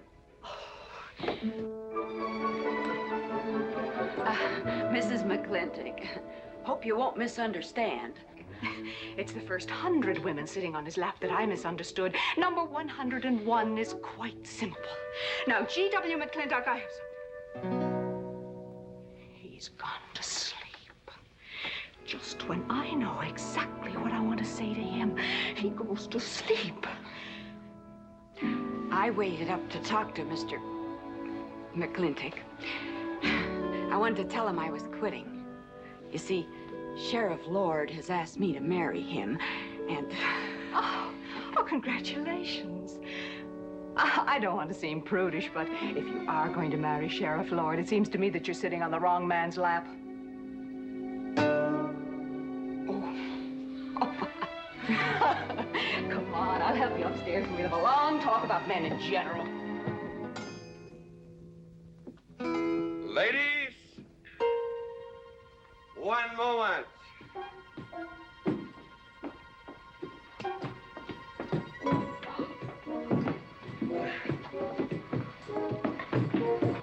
Oh!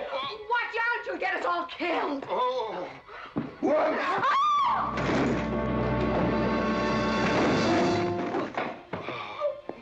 Wait a minute, ladies, till I catch my breath, and I'll get you up those stairs as sure as my name is George Washington McClintock.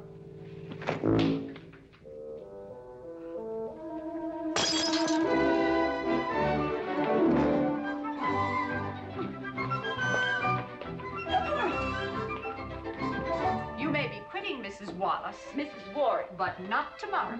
I want my breakfast in bed. I want to... I know. Toast, lightly brown. Somebody sure put a knob on my skull. Here's Katie. I'm speaking. Katie, why? There Mrs. Warren was there. Oh. And there you was there. Oh. And there that whiskey bottle was there. Oh. And Katie's temper being what Katie's temper is, well, there you are. Drago, old friend. Huh? My wife does not understand me. Why, she is different than the other man. Come on, I gotta get you upstairs. Get you ready for that big celebration tomorrow. What?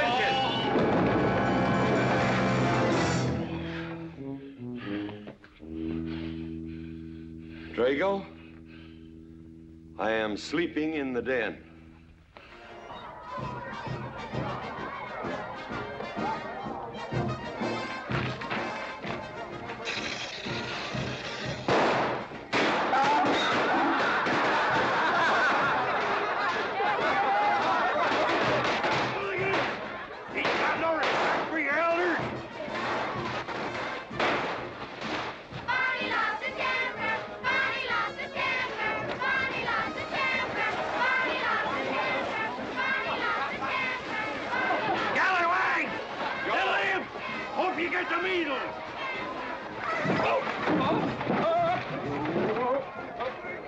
Come on, get him aboard. Is everybody ready? Man in number 5 needs a flank cinch. Get him one. Let us know when you're ready. Ladies and gentlemen, it is my honor to present to you the governor of our territory, Cuthbert H. Humphreys. Thank you, Mayor. My friends and citizens of this great territory, this is the 9th consecutive year. It has been my privilege and my pleasure to inaugurate the McClintock 4th of July celebration. Now, the first event will be the wild horse race. But before I fire this shot to start the event, I would like to say a few modest words regarding my stewardship of this great territory.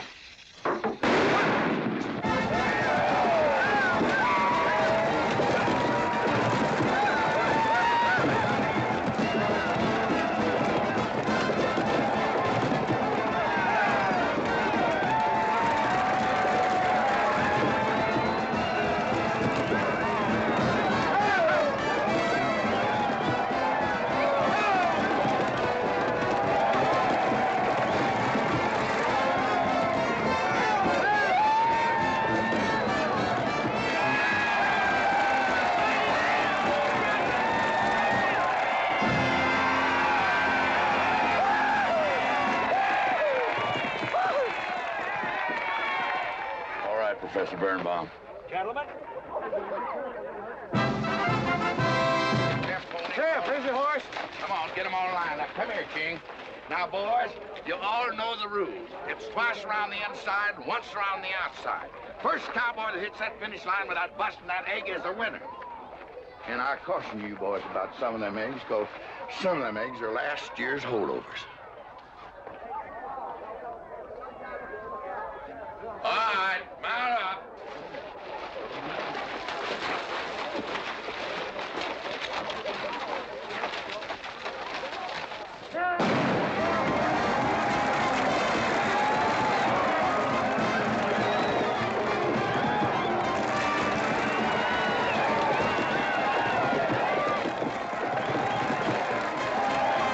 Catherine, my dear, you seem to be enjoying yourself. Oh, yes. This is wonderful. It's the only thing I really do enjoy about this barbaric country, the 4th of July celebration. Well, Catherine, I've been here for 3 days. I haven't heard from you. Is anything wrong? Wrong? Well, I just hope that it hasn't been necessary for you to say anything to GW. What are you talking about? Well, Catherine, you see, I'm in a rather delicate position, being governor of the territory and all. I just hope you haven't found it necessary to say anything about... About what? About you and me.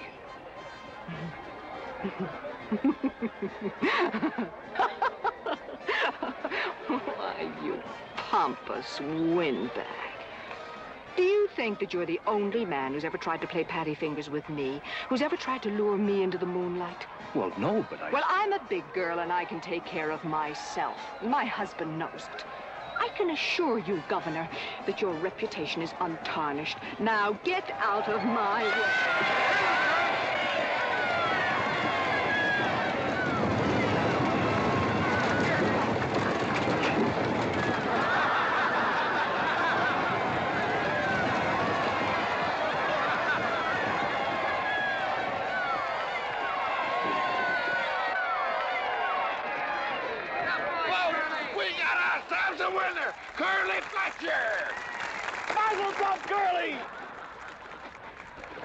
Give me the egg. Disqualified. Here you go, Curtis. GW, you'll never believe what happened over there. What? You smell a beer. Well, naturally, I'm drinking beer. Ladies and gentlemen, the next event will be a contest between the two bronco-busting champions of our territory. Remember the year I rode in that event? Wore your garters to hold up my sleeves? We had a bet, and I won it. George Washington McLintock, you are a very crude man. Well, I guess so, but that was a rough horse, like to jarred my insides loose. But it was worth it. 3 beers.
so.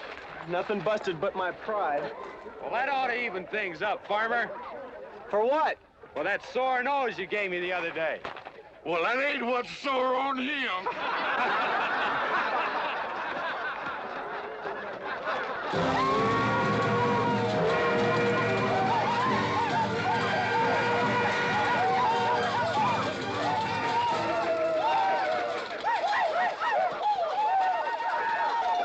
The closing event is the cow pony race. The finish line is at the barbecue. So start meandering. Come on. Now, what is that, false courage? Why, you know a Douglas doesn't ever use a thing like that. I want you to get on that horse, get out in front, and stay out in front. I'll be out in front, Dad. All the way. Good boy. Now remember, stay out in front. That Agamemnon's a good horse.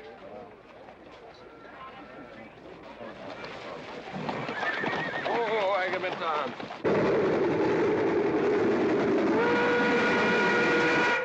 11:40 and she's on time. Oh, boy.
Whose idea was this stunt? God doggone it, they're my real book.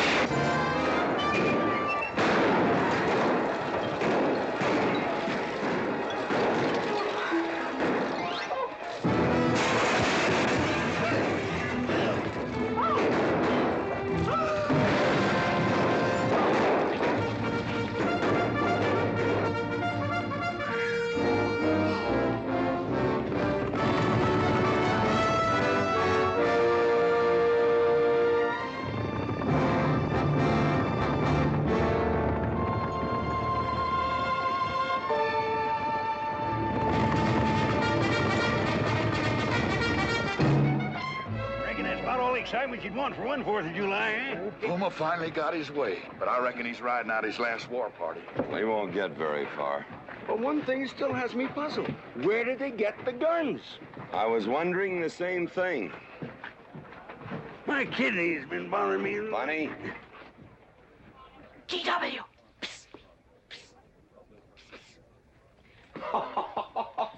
What an idiotic joke. Joke? Do you think that was a joke? Oh, shut up. Do you want everybody in town to see me? You look good in feathers. Oh. Dev, I think they've gone. Yeah. What are you going to do about it? What can I do? Nothing. Just like you've always done.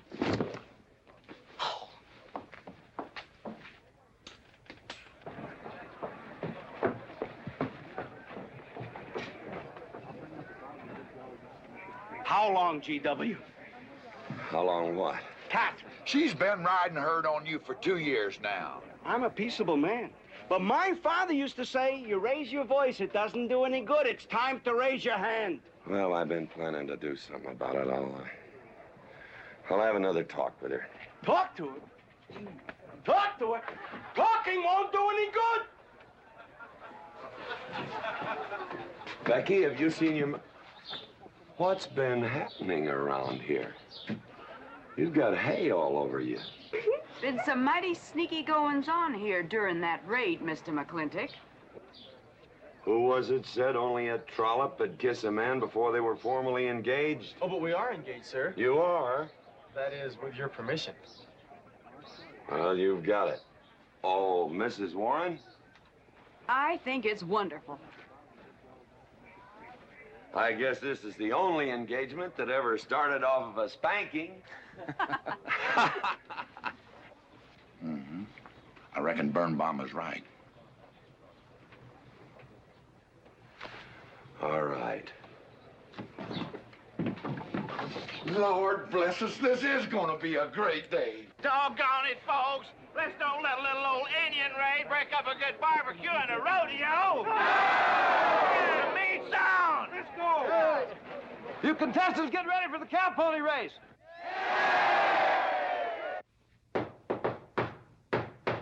Who is it? It's me. Let me in. Not now. Right now. Are you insane? I want to talk to you. It'll have to wait. I've taken all I'm going to take from you. You are insane. You are going to tell me why you packed up, picked up, and walked out on me. 2 years ago, you remember, you came home from Denver with lipstick all over your...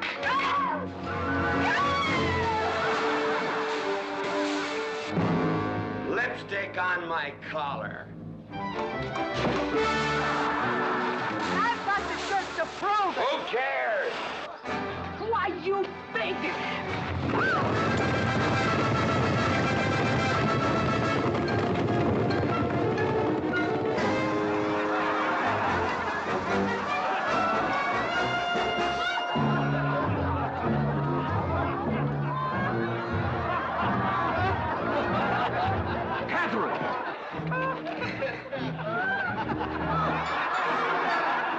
GW, you are a ruffian. Cuthbert, you are right.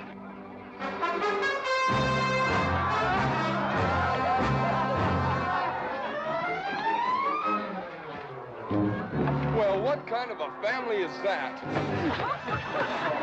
The best. And dangerous, fella. Who won the race? Who cares, Hagar? History's being made.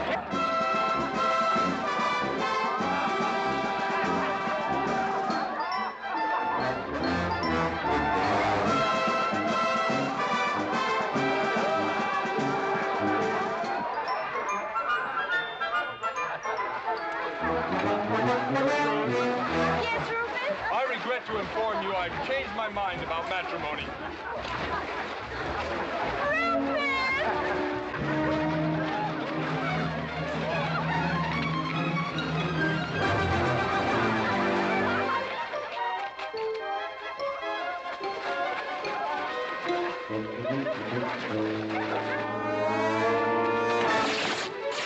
Hey, Mrs. McClintock!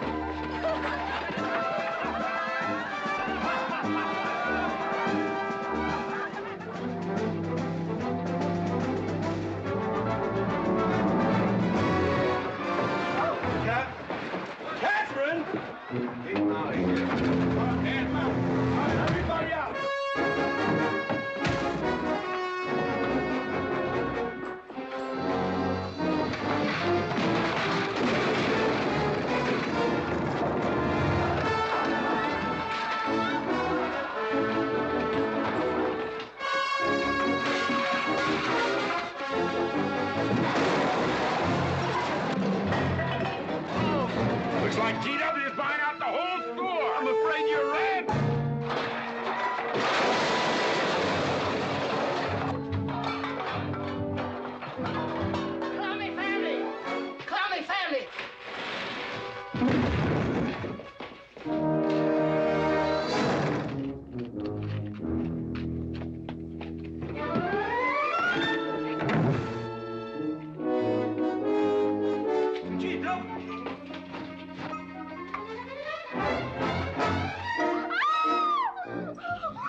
McClintock. You're all wet.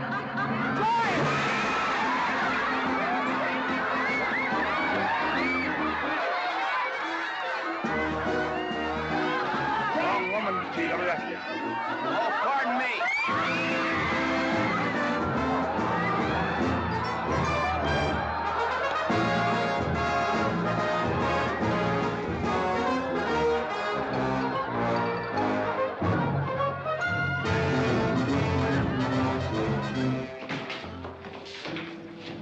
Mrs. McClintock, you setting a new style?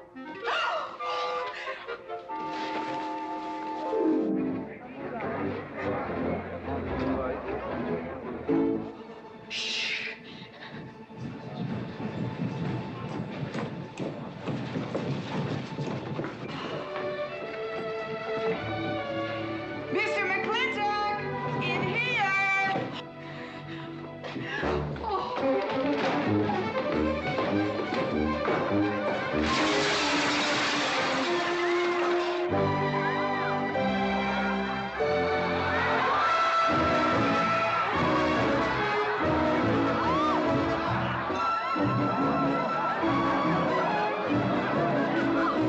If I ever get through this humiliation, you'll rue the day you ever met me. Oh, belly aching, fight all you want. It won't do you any good. You've been digging those burrs into me for 2 years. Now you're gonna get your comeuppance. Thanks. My father would be proud of you! Now make me prouder.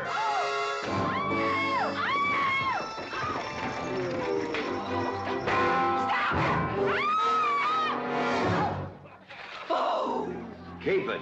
You may need it. Now get your divorce. Home. Don't spare the horse. Home. You heard me. Don't think you're going to get rid of me that easy. Yeah.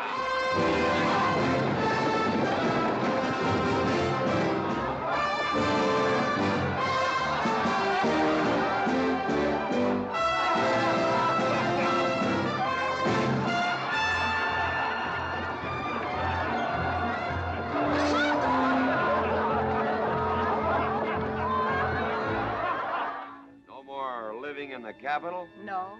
No more Newport in season? Nope. No more dancing at the governor's ball? No, GW. Happy days! 310 times without a miss. That's a record.